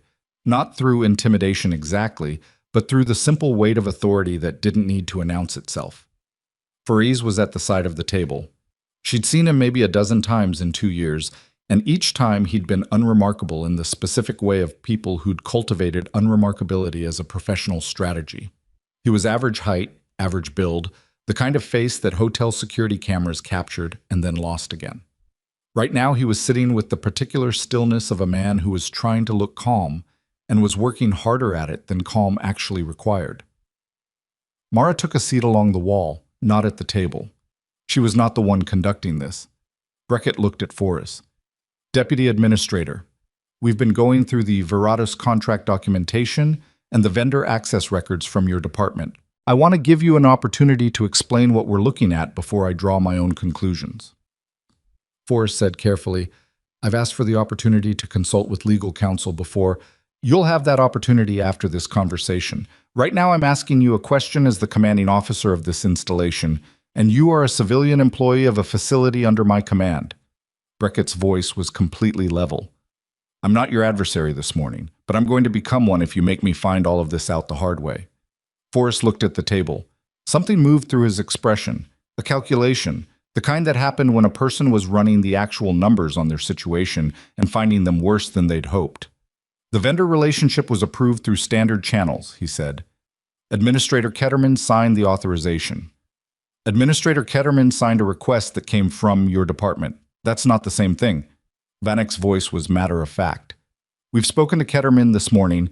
He says the request was presented to him as a routine facilities audit contract, and he had no knowledge of the company's relationship with Veradus. Forrest was quiet. The shell company, Vanek continued, received payments from Veratus Training Solutions for the past 2 years. The timing of those payments correlates with contract renewal cycles for the training services program. You were the facility contact for that program for 3 of the 4 installations involved. She set a single page on the table in front of him. That's a summary of the payment records. Your name isn't on them, but the facility access credentials that were used to route requests through this institution are tied to your department's administrative structure. I want to be very clear, Forrest said. His voice had changed quality, something tighter, more careful. I have not personally received payments from any contractor. Then who did? Breckett said. The silence that followed had a specific weight. Mara watched Forrest's hands on the table. They were flat, but the tendons in the back of his right hand were visible in a way that meant the flatness was controlled. I need to speak with counsel, he said again. Breckett looked at him for a moment with the expression of a man who'd gotten his answer through the non-answer. He looked at the investigators from the federal office, a brief acknowledgement that passed authority smoothly, and then he stood. We're done here for now. He looked at Forrest one last time. Don't leave the installation. The next several hours had the quality of a situation that was moving under its own momentum. which was both a relief and its own kind of tension, because situations moving under their own momentum had a way of going sideways in the last 20%. She stayed at the facility not because she was needed in the investigation, she wasn't, but because the medical bay was running a short-staffed Saturday, and her presence there was useful and real and kept her out of the administrative corridors where she'd been spending too much of her time lately. She worked 4 hours. She treated a soldier with a stress fracture, a civilian contractor employee who'd cut his hand on equipment, and a woman from the base housing area whose blood pressure numbers had been making everyone nervous for 2 days and finally resolved towards something manageable with a medication adjustment that her physician should have made a week ago but hadn't, which was frustrating in the ordinary way that medicine was sometimes frustrating. At 14:40, Greer found her. He looked like the 12 hours of spreadsheets had extended into a 14th, but there was something else in his expression. Not triumph, but the specific focused energy of someone who'd found the thing they'd been looking for and was now processing what it meant. "We traced the access to your file," he said. "Yesterday afternoon. The login was from Forrest's department terminal, but the actual keystrokes were executed by someone with remote access to that terminal." "Remote access from where?" "The same commercial office address, the shell company's suite." He handed her a printed summary. "But there's something else. The remote access wasn't just your file. They pulled 3 other records in the same session. The clinical incident report you filed, the original in its unredacted form, the nursing staff access logs for the range response, and the emergency intake records from the day of the field exercise." She looked at the summary. "They were building a case connecting me to the range response." That's what it looks like. The timing, the access pattern. They were trying to create documentation that could be used to argue that your involvement in the range incident was coordinated rather than incidental. Coordinated by whom? He looked at her steadily. "That's what they were going to argue your classified service record implied, that you were positioned here intentionally to disrupt the contract." She sat with that for a moment.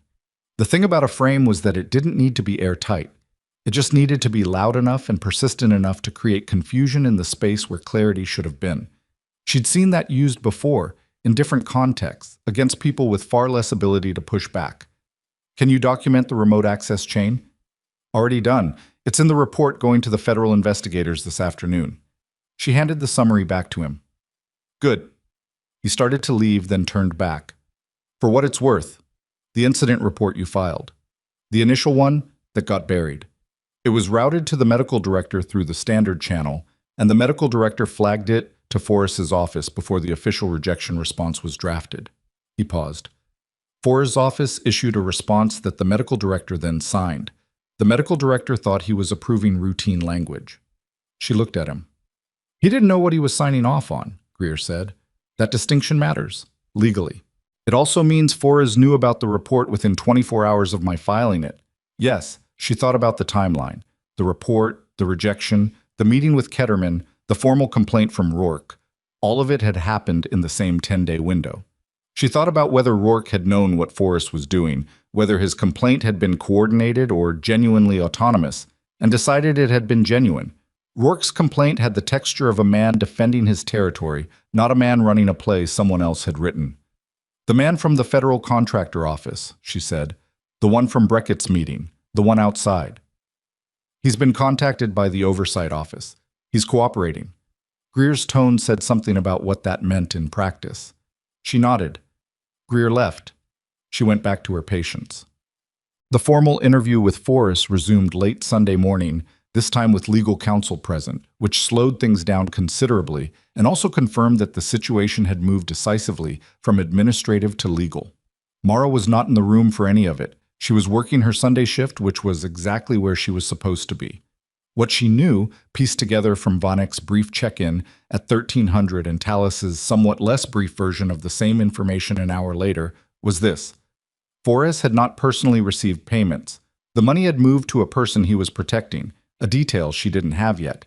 And in protecting that person, he'd used his administrative position to manage the information flow around the training injuries and to authorize the vendor access that had been used to surveil and potentially discredit her. His cooperation was partial and calculated, the kind of cooperation that gave up enough to demonstrate goodwill without surrendering the thing he was actually trying to protect. Which meant there was still a piece Mara didn't have. She thought about this while she wrote her Sunday afternoon notes, sitting at the nurse's station with the bay running quietly around her. She thought about what Decker had said, watch Forrest, and whether that was still the right thing to be watching, or whether Forrest had become the thing you watched while the actual thing moved somewhere else. At 50, Ketterman came to find her. He looked like a man who had spent the weekend having a very specific kind of bad time, not the crisis kind of bad, but the kind that came from having the ground shift under your assumptions about people you'd trusted.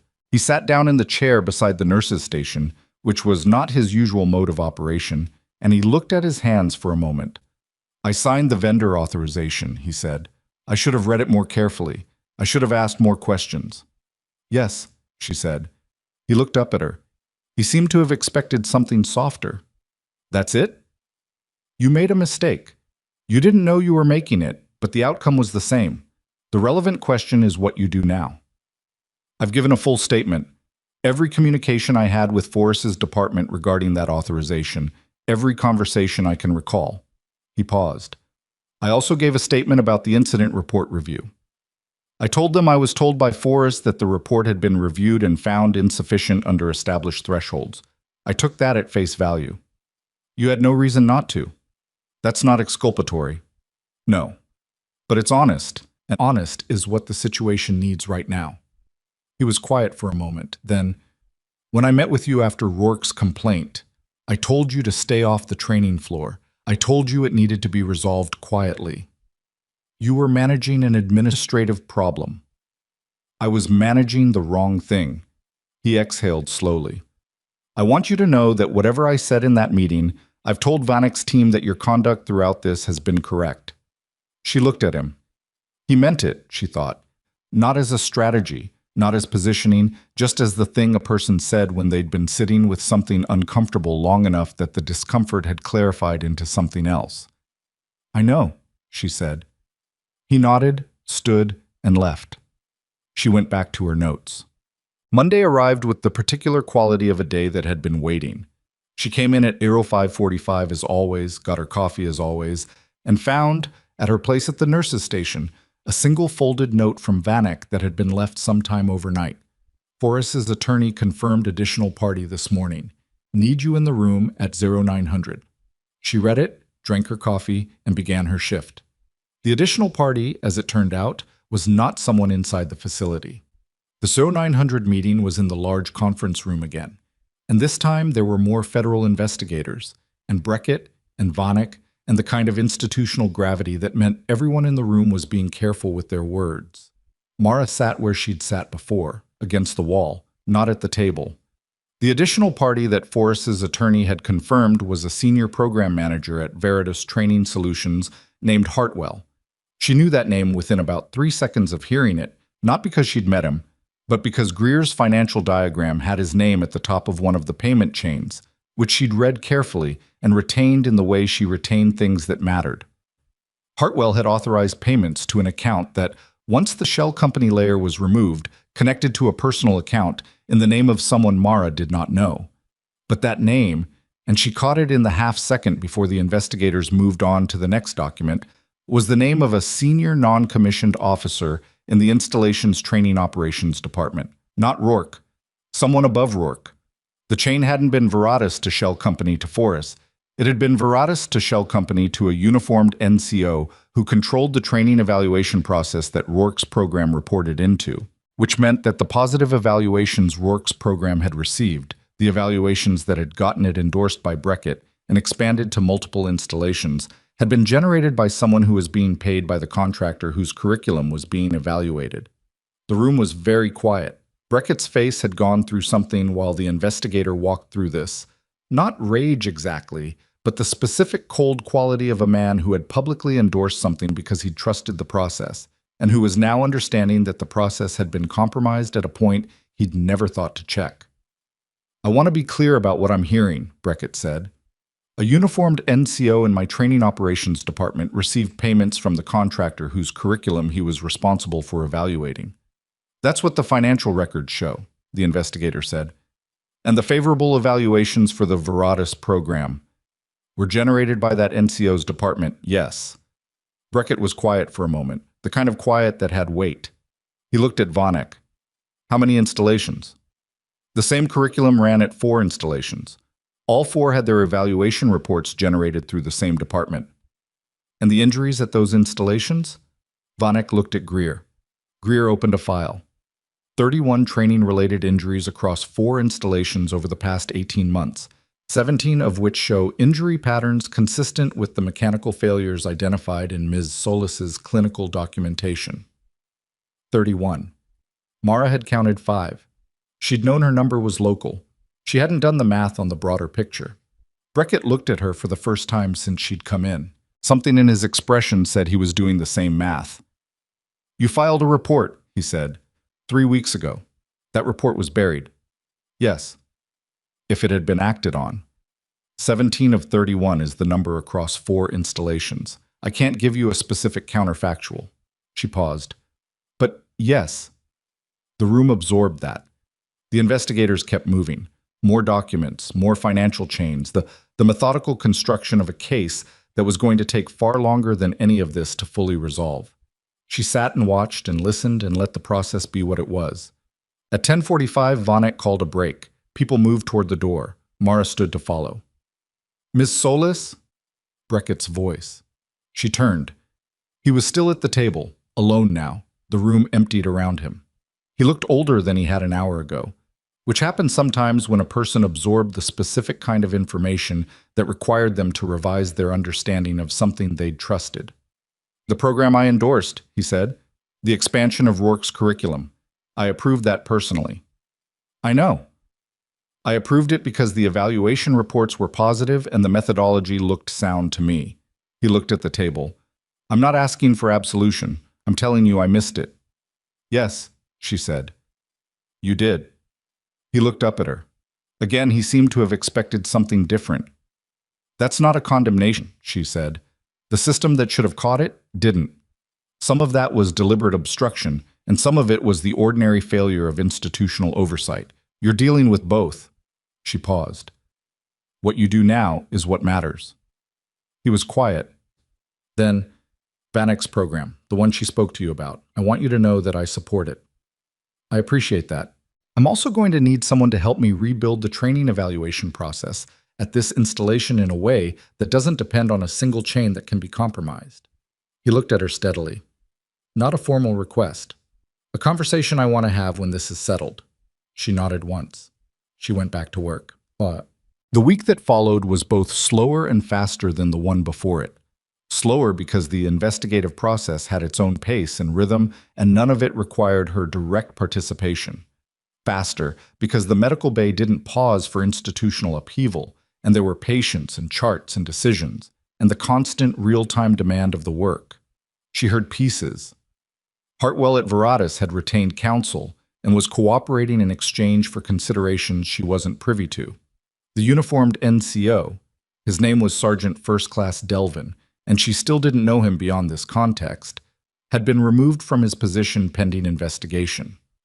Forrest had been placed on administrative leave. Rourke came to see her on Wednesday. He didn't look like the man from the doorway 3 weeks ago. He looked like a man who'd spent that 3 weeks taking a comprehensive inventory of his professional assumptions and finding most of them wanting. He was in uniform, which meant he was still in a reporting status somewhere, but his bearing had changed. Not diminished, something else, something more careful. I've been asked to cooperate with the review, he said. Full curriculum documentation, session records, all of it. Are you? Fully. Whatever they need. He looked at her. I didn't know about Delvin. I want you to know that. I believe you. The evaluation reports that came back positive on my program. I read them and I was proud of them. I didn't question them because I believed I'd earned them. He stopped. I should have questioned them. Probably. But the corruption in those evaluations wasn't visible from where you were standing. You were given false feedback and you believed it. That's... He stopped again. That feels too easy. It's not easy. It's just accurate. She looked at him. The technique failures were yours. You can own those and also not own someone else's corruption. Both things are true at the same time. He was quiet for a moment. I've been going through the session recordings all 6 years. A long pause. There are specific moments I can point to where someone told me something wasn't working, and I pushed through it because my competition record said I was right. What are you going to do with that? I don't know yet. I know I can't teach the way I was teaching. He looked out the window of the small consultation room where they'd ended up, which had the same view of the parking lot that every small consultation room at Harwick seemed to have. Vanek talked to me yesterday about the program. She said you'd been offered a role. She mentioned it. She asked if I'd be willing to contribute to a revised curriculum, not lead it, contribute. He glanced at her. I said yes, if the offer stands. Mara thought about this for a moment. She thought about a man who'd spent 6 years being right about some things and wrong about the ones that mattered, and who was now sitting in a consultation room asking indirectly whether there was a way back from that. People were harder to write off than situations. She'd learned that slowly, in a life that had given her plenty of material to learn it from. The offer stands, she said. He nodded. Something in his shoulders settled. He left. She sat in the consultation room for a moment after he'd gone, looking at the window and the parking lot beyond it, and the sky above the parking lot, which had finally committed to being something. Blue, clear, the kind of November sky that looked cold from the inside of a warm building and wasn't actually wrong to look cold. Her phone buzzed. Vanek. Full investigation package submitted to oversight today. Breckett briefed. Press on contract review will be managed through installation PAO. Your name will not be in any public materials. A pause, then another message. You'll be officially credited in the investigation record, not public, but it's there. She looked at both messages for a moment. Then she put her phone in her pocket and went back to the bay. The shift was not done, and the shift was not going to do itself. And there were 3 patients who needed attention, and one who needed more than attention, and another who just needed someone to sit with them for a few minutes, which she was also capable of doing, and which was sometimes the most important thing. She was halfway down the corridor toward Bay 4 when the charge desk called her name. She stopped. The charge nurse, not Dent, the Tuesday charge, a solidly competent woman named Haas, said, "You've got someone at the main intake asking for you by name. Not a patient. Says he's from DC. Mara stood very still for exactly 1 second. Description, she said. Civilian, 50s. He said his name and told me to tell you it was an official visit. Haas paused. He also said to tell you, it's not what you're thinking. Mara looked down the corridor toward the intake, then at the bay behind her and the patients in it and the work that was waiting. She made a decision in the space between 2 heartbeats. Tell him I'll be 10 minutes, she said. I have a patient. She went to Bay 4. The patient came first. She'd decided that a long time ago, and she wasn't undeciding it now, not for DC and not for anyone.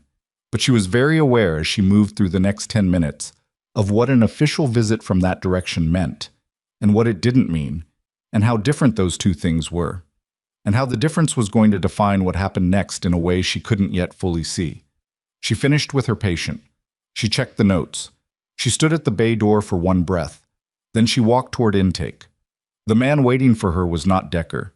I was younger than Decker by at least 10 years, and he was holding a credentials folder that he opened before she was fully in front of him, which was the gesture of someone who understood that the person they were meeting had seen enough credential folders to know what a real one looked like and what a performed one looked like.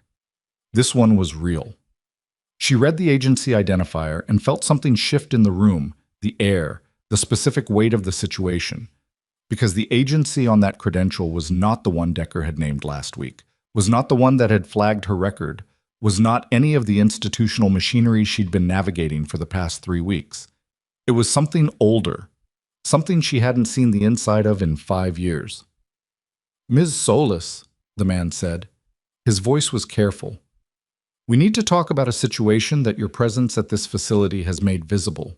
It's not related to Veratus or the training contract. He paused. It's related to the operation your unit ran in the 2nd deployment, the one that wasn't fully closed. She looked at him. 5 years. She'd thought it was done. How long have you known I was here? She said.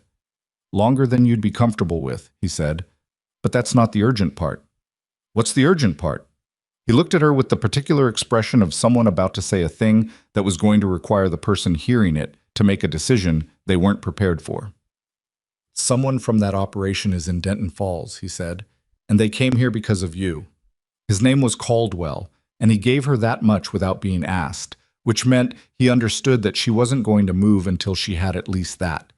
She took him to the same small consultation room she'd used for every difficult conversation in the past 3 weeks, because it had a door that closed and a window that looked at nothing important and no reason for anyone to stand outside it.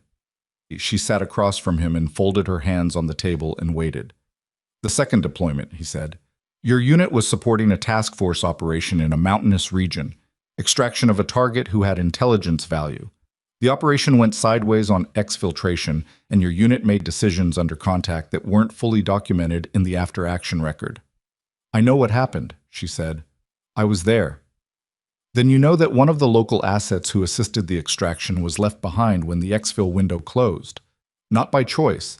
The situation didn't allow for it, but left behind." She said nothing.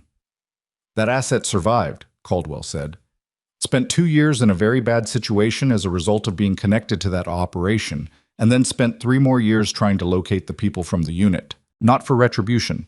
That's important, and I need you to understand it's important because it changes the nature of what I'm telling you." He looked at her steadily. "They want to find the people from that night because they need something only someone from that unit can provide. Documentation. A witnessed account of their role in the operation.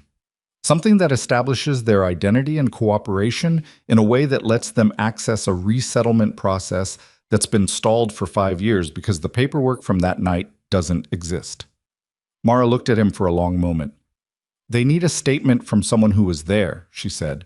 "From someone whose clearance level is sufficient to provide a statement that the resettlement office will accept." "Yes." He put a thin folder on the table. "The asset's name is Farhan Issa. He's been in Denton Falls for 11 days. He located you through a chain of contacts that we're still fully mapping. He has not approached you directly because he didn't know if I'd run," she said. Caldwell looked at her. "That was one concern, yes." She opened the folder.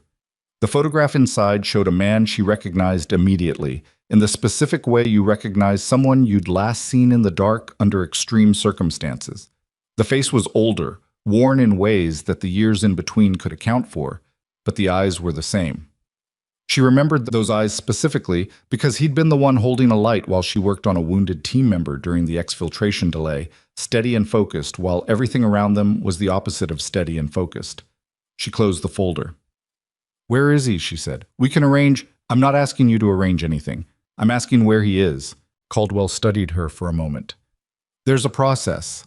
The statement needs to be taken formally, witnessed, submitted through the appropriate channel. I understand the process. I'm asking where he is right now, tonight, because if he's been in Denton Falls for 11 days, waiting to find out whether someone from that night would be willing to help him, and the answer is yes, then he should know that tonight, not after the process." She looked at Caldwell. "Where is he?" He gave her an address. She finished her shift. She wasn't going to not finish her shift. There were patients who needed continuity and a handoff that needed to be thorough, and the work didn't pause for her operational history any more than it paused for anything else. She completed the handoff at 18:30, changed out of her scrubs in the locker room, and drove to the address Caldwell had given her, which was a motel off the highway at the eastern edge of Denton Falls that had the specific quality of a place people stayed when they needed to be somewhere without being visible. She knocked on the door of room 114. The man who answered was thinner than the photograph, or maybe the photograph had been generous. He was in his late 30s, and he had the careful stillness of someone who'd spent years in situations where sudden movement had consequences. And when he saw her face, he stood absolutely still for a moment, in the way that people stood when something they'd been waiting for finally arrived, and the reality of it was larger than the anticipation had prepared them for. She said, in the operational language they'd used on that night, the 3-word identification phrase that only someone who'd been there would know. He closed his eyes for 1 second. Then he stepped back and let her in. They talked for 2 hours. She didn't record it. Caldwell had people for that, and she'd told him the formal session would happen through proper channels.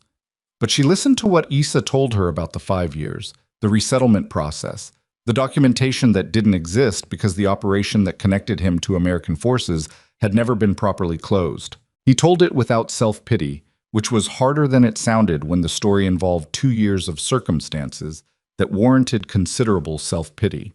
He told it the way people told things when they'd been carrying them for a long time and had learned to carry them efficiently.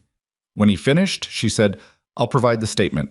Full account, witnessed, through whatever channel gets this done."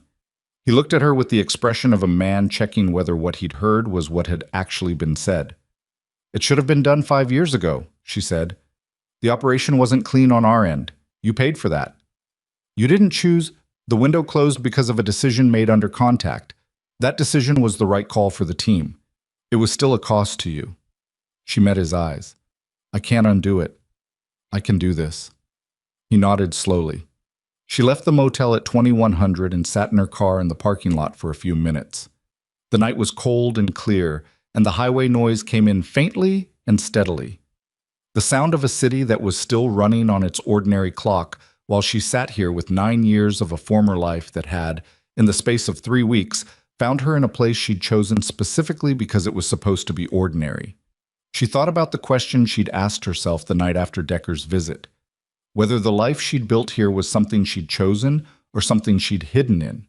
She thought she had an answer now that she hadn't had then. It wasn't either. It was both, and both were allowed to be true. And the thing that mattered was not the reason she'd come here, but what she'd done while she was here and what she intended to do next. She drove home. The formal statement process took 4 days, conducted through a channel Caldwell managed with considerably less bureaucratic friction than she'd expected, which told her the agency he represented had prioritized this and had the leverage to expedite it. She gave the statement in full, a complete witnessed account of Farhan Issa's role in the operation, his actions during the exfil delay, the nature of his cooperation, and the circumstances that had prevented his inclusion in the original documentation. The statement was classified at the appropriate level, submitted to the resettlement office, and assigned to a case officer who, Caldwell told her, had been trying to close this particular file for 2 years and was grateful for the documentation. She did not ask what happened after that. She'd done what she could do. The process would take what the process took. On the 5th day, Caldwell came to find her at the facility with an update she hadn't expected to receive this quickly. "The resettlement application has been approved in principle," he said. "There are administrative steps remaining, but the documentation was sufficient. He'll have a status determination within 60 days. She stood with that for a moment. "Good," she said. It was insufficient as a response to what she felt, but it was accurate, and sometimes accurate was enough. Caldwell looked at her with an expression that had something in it she hadn't seen from him before. Something that wasn't quite professional and wasn't quite personal, but lived in the space between them. "For what it's worth," he said, "the fact that you were here, that the review, the range incident, the flag on your record, all of it created a chain that led to this. That's not a small thing. It's also not something I planned. No. But you did the thing when it was in front of you. That's the part that was yours." He left. She went back to work. The investigation concluded its first phase on a Thursday, 3 weeks after Vanek's review had begun. The formal findings were presented to General Breckett in a session that Mara was not part of, which was appropriate. She was a witness and a subject of record, not an investigator, and the findings were not hers to adjudicate. She learned the substance through Vanek, who came to find her that evening with the straightforward manner of someone who believed that people deserved to know the outcomes of things they'd contributed to. Sergeant First Class Delvin had been formally relieved of his position and referred for criminal investigation on charges related to the financial relationship with Veridus. The process would be military, would be slow, and would be thorough. The outcome was not guaranteed, and Vanek was honest about that. Military justice moved at its own pace, and the financial evidence, while substantial, still had to survive a legal process. Deputy Administrator Forrest had resigned, effective immediately, and had entered into a cooperation agreement with the federal investigators in exchange for considerations on the criminal exposure related to the vendor access and record tampering. His cooperation had provided enough additional documentation to substantially advance the Delvin investigation and to flag 2 other installations where similar financial relationships had existed. Hartwell at Veridus had been suspended by his company's board pending their own internal investigation, which was driven less by ethics and more by the practical reality that the contract was in jeopardy, and the board needed someone to be visibly accountable before the Army made its next decision about the relationship. The Veratus training contract had been suspended across all 4 installations. A comprehensive curriculum review was underway, run by an independent panel that Vanek's directorate had assembled, and that would take 3 months and produce, she expected, a new training standard that actually reflected the difference between competition combat and survival under field conditions. The medical director who rejected your incident report, Vanek said. He's been placed on a performance review. He made a decision without understanding what he was approving, which is its own kind of failure, but it's a different kind than what Forres did. He wasn't corrupt, Mara said. He was incurious. That's a distinction the review is trying to make formally. It's harder than it sounds. Most true things are. Vanek looked at her for a moment with the expression of someone who was deciding whether to say the next thing. She decided to say it. The credit documentation. Your incident report being the originating point of the investigation, the range response, the pattern identification. That's all in the official record. It's classified, which means it's not public. But the people who need to see it will see it. That's enough. For most people, it wouldn't be. I'm not doing this for recognition. I know. That's one of the reasons the recognition is documented. Vanek stood. Come talk to me Monday about the program. I want to get into specifics. I'll be here? Vanek left. Mara sat in the consultation room for a while after, which had become, over the past several weeks, the place where she processed things. It had the same parking lot view and the same draft from the windowsill that maintenance still hadn't fixed, and the same fluorescent hum that she'd long since stopped hearing. It was not a comfortable room. It was a useful one. She thought about what Vanek had said, that the recognition was documented, that the people who needed to see it would see it. She thought about whether that mattered to her and found that it mattered less than she'd expected, which was not the same as it not mattering at all. What mattered was the 17 injuries that the number should have been. What mattered was Issa's 60-day timeline. What mattered was the young soldier from the range whose imaging had come back better than expected, and who was, according to his attending, going to make a full recovery. Those things were in the record too. Not in any document, in the actual record, which was the only one that lasted. She found Rourke in the gym on Saturday morning. Not the training floor, that was still closed pending the curriculum review, but the main fitness facility on the north side of the building, which anyone with installation access could use. He was working on the heavy bag in the corner, and he was doing it differently than she would have expected. Slower, more deliberate, the kind of work that came from someone who was thinking about each movement rather than just executing it. He saw her come in and stopped without finishing the sequence. Early, he said, always. She set her bag down near the bench along the wall. How's the arm? He glanced at his forearm where the laceration had been closed. Fine. Itches. That means it's healing. Medical wisdom? Basic biology. She pulled out her hand wraps. What are you working on? He looked at the bag. Trying to figure out what I actually know, he said. Versus what I thought I knew. He shook his head slightly. It's a smaller set than I thought. That's where everyone starts who's honest about it. He looked at her. When did you figure out what you actually knew? She thought about it. Somewhere around the 3rd deployment, someone on my team got hurt because I made an assumption based on what had worked before instead of what was actually in front of me. A pause. He was fine, but it was close, and close for the wrong reason. What did you do with that? I stopped assuming, started looking. She began wrapping her hands. It's a harder way to work. You have to reevaluate constantly instead of running on pattern recognition. But it's more accurate. Rourke watched her wrap her hands with the expression of someone who was cataloging technique without meaning to, which was the occupational habit of people who'd spent years paying attention to how bodies moved. You wrap for a nerve injury, he said. Not a question. Left forearm, 93% recovery. Does it affect? Sometimes. When it's cold, I've adapted. He nodded slowly. Is that why you left the field? One of the reasons. She pulled the wrap tight across her palm. I could have stayed in a support capacity. I chose not to. Why? She looked at him directly. Because I was tired of making decisions that other people paid for. I wanted to do the work that was right in front of me, something I could see the outcome of. He absorbed that. She could see him turning it over. Nursing, he said. Yes. That's not what most people would call a step down from what you were doing. Most people have a limited imagination about what matters. She finished rapping. It wasn't a step down. It was a choice about what I wanted my work to cost. He was quiet for a moment. Then, I owe you an apology. A real one, not the one I've been building up to.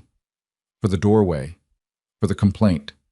For the specific way I laughed in front of those soldiers. She looked at him. He met it without looking away. Accepted, she said, genuinely. I expected you to make me work harder for it. You've been working hard for it for 3 weeks. I watched. It counts. She stood up and moved toward the bag. Now get out of my space. I have 30 minutes before my shift. He moved, and for the first time in their entire acquaintance, he did it without any of the practiced authority that had characterized every interaction they'd had since the doorway. He just moved, like an ordinary person making room for someone who needed it. She worked the bag for 28 minutes. He stretched in the corner and said nothing. It was the first quiet they'd shared that wasn't weighted with something unresolved. And it was, she thought, as close to normal as they were going to get. Which was fine. Normal was built from smaller pieces than people expected. The Monday conversation with Vanek went for 2 hours and covered the structural outline of the program that Vanek had been building in concept for 3 years and in earnest for the past few weeks. It was smaller than Mara had imagined. Intentionally small, Vanek said, because it needed to actually work rather than look good on a funding proposal. The premise was straightforward. The existing combatives training across the installation system was optimized for athletic performance and was being used as a proxy for combat readiness. Those were different things, and the difference had consequences that 31 injuries across 4 installations had now documented. The program Vanek wanted to build was built around the actual requirements: survival under contact, medical response under pressure, tactical decision-making in compromised physical states, and built around instructors who understood those requirements from experience rather than theory. I want you to lead the curriculum design, Vanek said. Not instruct, necessarily, though you can if you choose to. Design, the framework, the progression, the assessment criteria. I'm a trauma nurse. You're a trauma nurse with a classified background in exactly the field we're building this for. Don't undersell yourself to me. I'm not underselling. I'm establishing that the medical work doesn't stop. Vanek looked at her. You want to keep the shifts? Yes. That's a significant workload. I'm aware. I'm also aware that the medical work is what keeps the rest of it honest. I don't want to be someone who teaches survival and loses track of what's being survived for. She paused. The patients remind me, every day. Vanek was quiet for a moment. Then she nodded, the specific nod of someone who understood something on more than a professional level. We can work with that. And Rourke, Mara said, he contributes to the physical conditioning component. His competition background isn't useless. It just needs to be positioned correctly. Conditioning and application are different problems. You're advocating for the man who filed a complaint against you. I'm advocating for what he's good at, which is a separate question from what he did. She looked at Vanek. If we only work with people who never made a mistake, the program will be very small. Vanek almost smiled. Monday in 2 weeks, we'll start with the framework. The week that followed had a different quality than the weeks before it. Not easier. The bay was fully staffed now, but running at a pace that kept her constantly moving, and the program conversations with Vanek took hours she had to find somewhere, but different. The weight of the things she'd been carrying since the doorway, the low-grade tension of being the person who'd raised a concern that no one wanted to hear and then had to navigate the consequences of the concern being right, had shifted. Not gone. Shifted, which was the more accurate word for what happened to weight that was real. Ketterman stopped her in the corridor on Wednesday and said, with the slightly formal manner of someone who'd been rehearsing, I want you to know I've restructured the incident report review process. Reports flagged for training-related injury patterns will be reviewed by the medical director and a nursing representative. They won't be routed through the facility operations department. A pause. It's a small change. It's the right change, she said. He nodded, looking mildly relieved. I also want to say, what you did was correct. The report, the range response, all of it. I know I wasn't helpful in the middle of it. You warned me when you didn't have to. That's a low bar. You cleared it when it mattered. That's not nothing. He left, and she thought about how many of the things that mattered most were exactly that. Not the grand gestures, not the dramatic moments, but the small movements toward correctness in the moments when correctness was inconvenient. Ketterman clearing a low bar at the right time. Rourke submitting the statement. Dent saying go in the 15 seconds it took to make a decision nobody could officially make. Small things. Load bearing, in the way of things that looked small from the outside. Caldwell called her on Thursday with an update on Issa. That was better than the 60-day estimate had suggested. The case officer handling the resettlement file had expedited the status determination based on the strength of the documentation, and Issa had received a preliminary approval that allowed him to begin the formal process. It would still take time. These things always did. But the obstacle that had kept him in suspension for 5 years was gone. She sat with the phone in her hand for a moment after the call ended. She thought about 9 years. She thought about the operation that had ended with a window closing and a person left on the wrong side of it, and the 5 years that followed in which she'd thought about it probably more than was useful, and had no mechanism to do anything about it. She thought about the strange, unplanned chain that had taken her from a doorway, and a 7-word observation to a motel room, and a witness statement, and a file that was now moving through a process toward an outcome that was, for the first time, actually possible. She hadn't come to Harwick to do any of that. She'd come here to do trauma care in a military facility and have a life that was smaller and more manageable than the one she'd left. She'd done that. She was still doing it. And the other thing, the Issa thing, the review, all of it, had arrived not because she'd sought it out, but because she'd said 7 words from a doorway and meant them, and hadn't stopped meaning them when it got difficult. She didn't draw any large conclusions from that. Large conclusions had a tendency to become excuses for overclaiming, and overclaiming was how people talked themselves into decisions that weren't theirs to make. What she drew from it was small and accurate and enough that the work you did with honesty had a way of finding its level. Not fast, not without cost, but level. She put her phone away and went to check on her patient in Bay 3. The formal recognition came on a Friday, which she hadn't been told to expect. It was not a ceremony. She'd made clear to Vanek, in a conversation that had not left room for ambiguity, that she did not want a ceremony, that the classified nature of the investigation record meant a ceremony would be both operationally inappropriate and personally unwelcome. What it was instead was a meeting in Breckett's conference room with a shorter guest list than before. Breckett, Vanek, and a 2-page summary document that would be added to her official record under the classification level that kept it out of public view but permanently attached to her service history.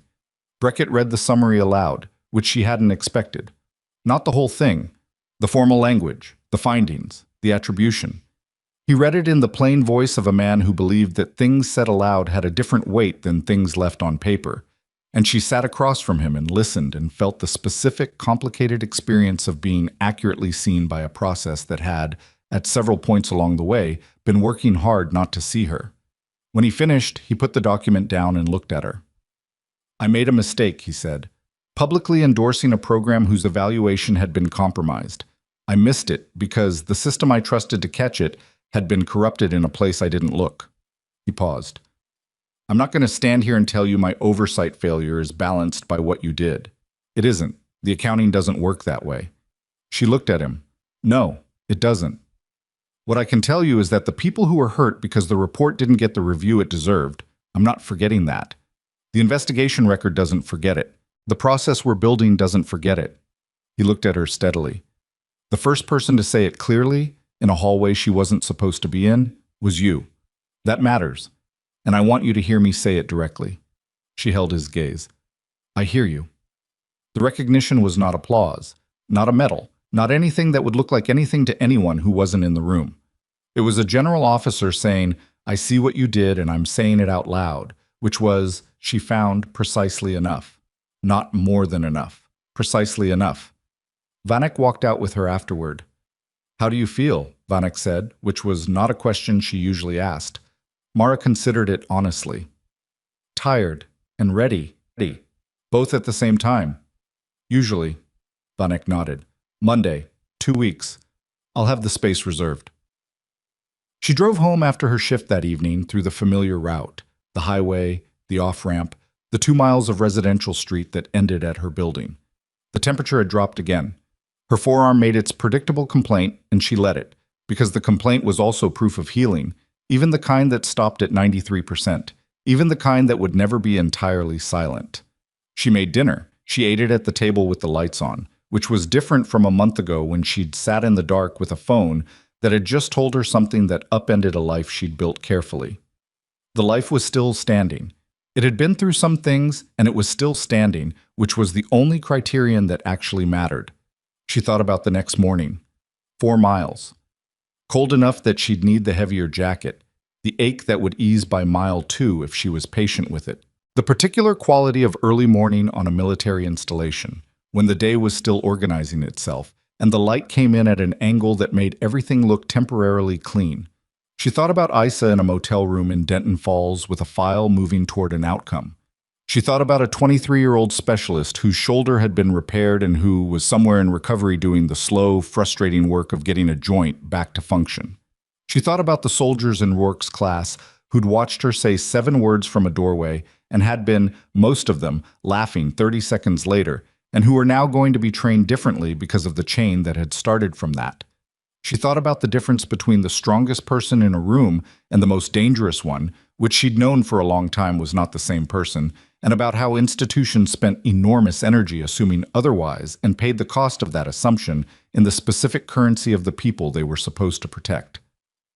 She thought about what it had cost her to say something when the room was laughing. Not in the dramatic sense. There was no single moment of courage she could point to. It had cost her the ongoing low-grade friction of being the person who'd created a problem that the institution had needed her to not create, and the specific exhaustion of being right about something important in a place that was organized around not hearing it. That was the real cost. Not dramatic, real. She thought about whether it was worth it. She had a job that mattered. She had a patient in Bay 3 who was going to be discharged next week with a recovery plan that was actually realistic. She had a program to build that might, if they built it right, change the way a generation of soldiers learned to survive. She had a statement in a classified file that had unlocked a process for a man who'd been waiting for it for 5 years. Worth it didn't capture it, actually. Worth it was a transaction. This was something else. This was the difference between building a life that was defensible and building one that was honest. And those weren't the same thing, and she'd spent enough time trying to live in the first kind to know which one let her sleep. She went to bed at a reasonable hour. She slept well. 3 months later, on a cold February morning with frost on the training field and breath visible in the air, the first session of the new program ran. It wasn't large. 7 soldiers selected from different units and backgrounds, with a range of physical capabilities that was deliberate. She'd insisted on it, because a program that only worked for the already capable was a program that was protecting its numbers rather than doing its job. Vanek had agreed. Rourke had agreed with the specific expression of a man who was learning to agree with things that complicated his comfort. Mara stood at the edge of the training space and watched the session begin. Rourke ran the conditioning component, different from what he'd been teaching, refined and repositioned, focused on functional resilience rather than competitive performance. He was good at it. He'd always been good at the mechanics. What was different now was the frame around it, and the frame was everything. When it was her turn, she stepped onto the mat and looked at the 7 soldiers and said, "Everything you've learned about fighting is probably useful. Some of it is applicable here, and some of it isn't, and part of what this program does is teach you to know the difference." She paused. The first thing you need to understand is that survival is not the same problem as winning. Winning happens in controlled environments with rules and referees and a defined endpoint. Survival happens in the places where all of those things are absent. We're going to learn to think in the absence of those things. She moved through the first sequence slowly, demonstrating, stopping to explain the mechanics at each point, not because the soldiers couldn't follow at speed, but because speed was how you practiced after you understood, not before. One of the soldiers, young, with a competitive wrestling background that was visible in his posture, watched with the expression of someone finding the pace slower than expected. She noticed it. "You're bored," she said. He looked startled. "No, it's fine. The pacing is deliberate.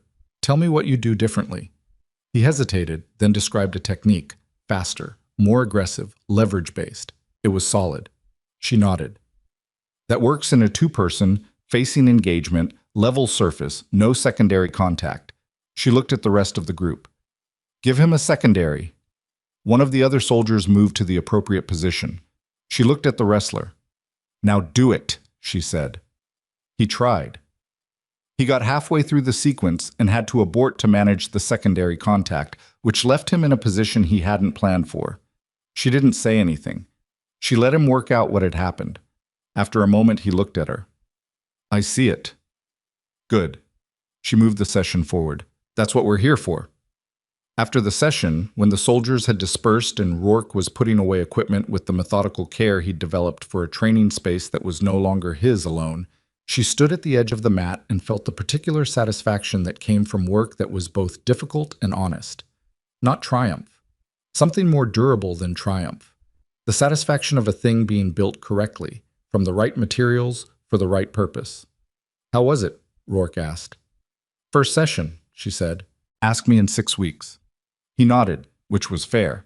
She picked up her bag. She had a shift starting in 40 minutes, and a patient in Bay 3 who needed a dressing change, and another who'd been asking questions about her recovery timeline that deserved a real answer, rather.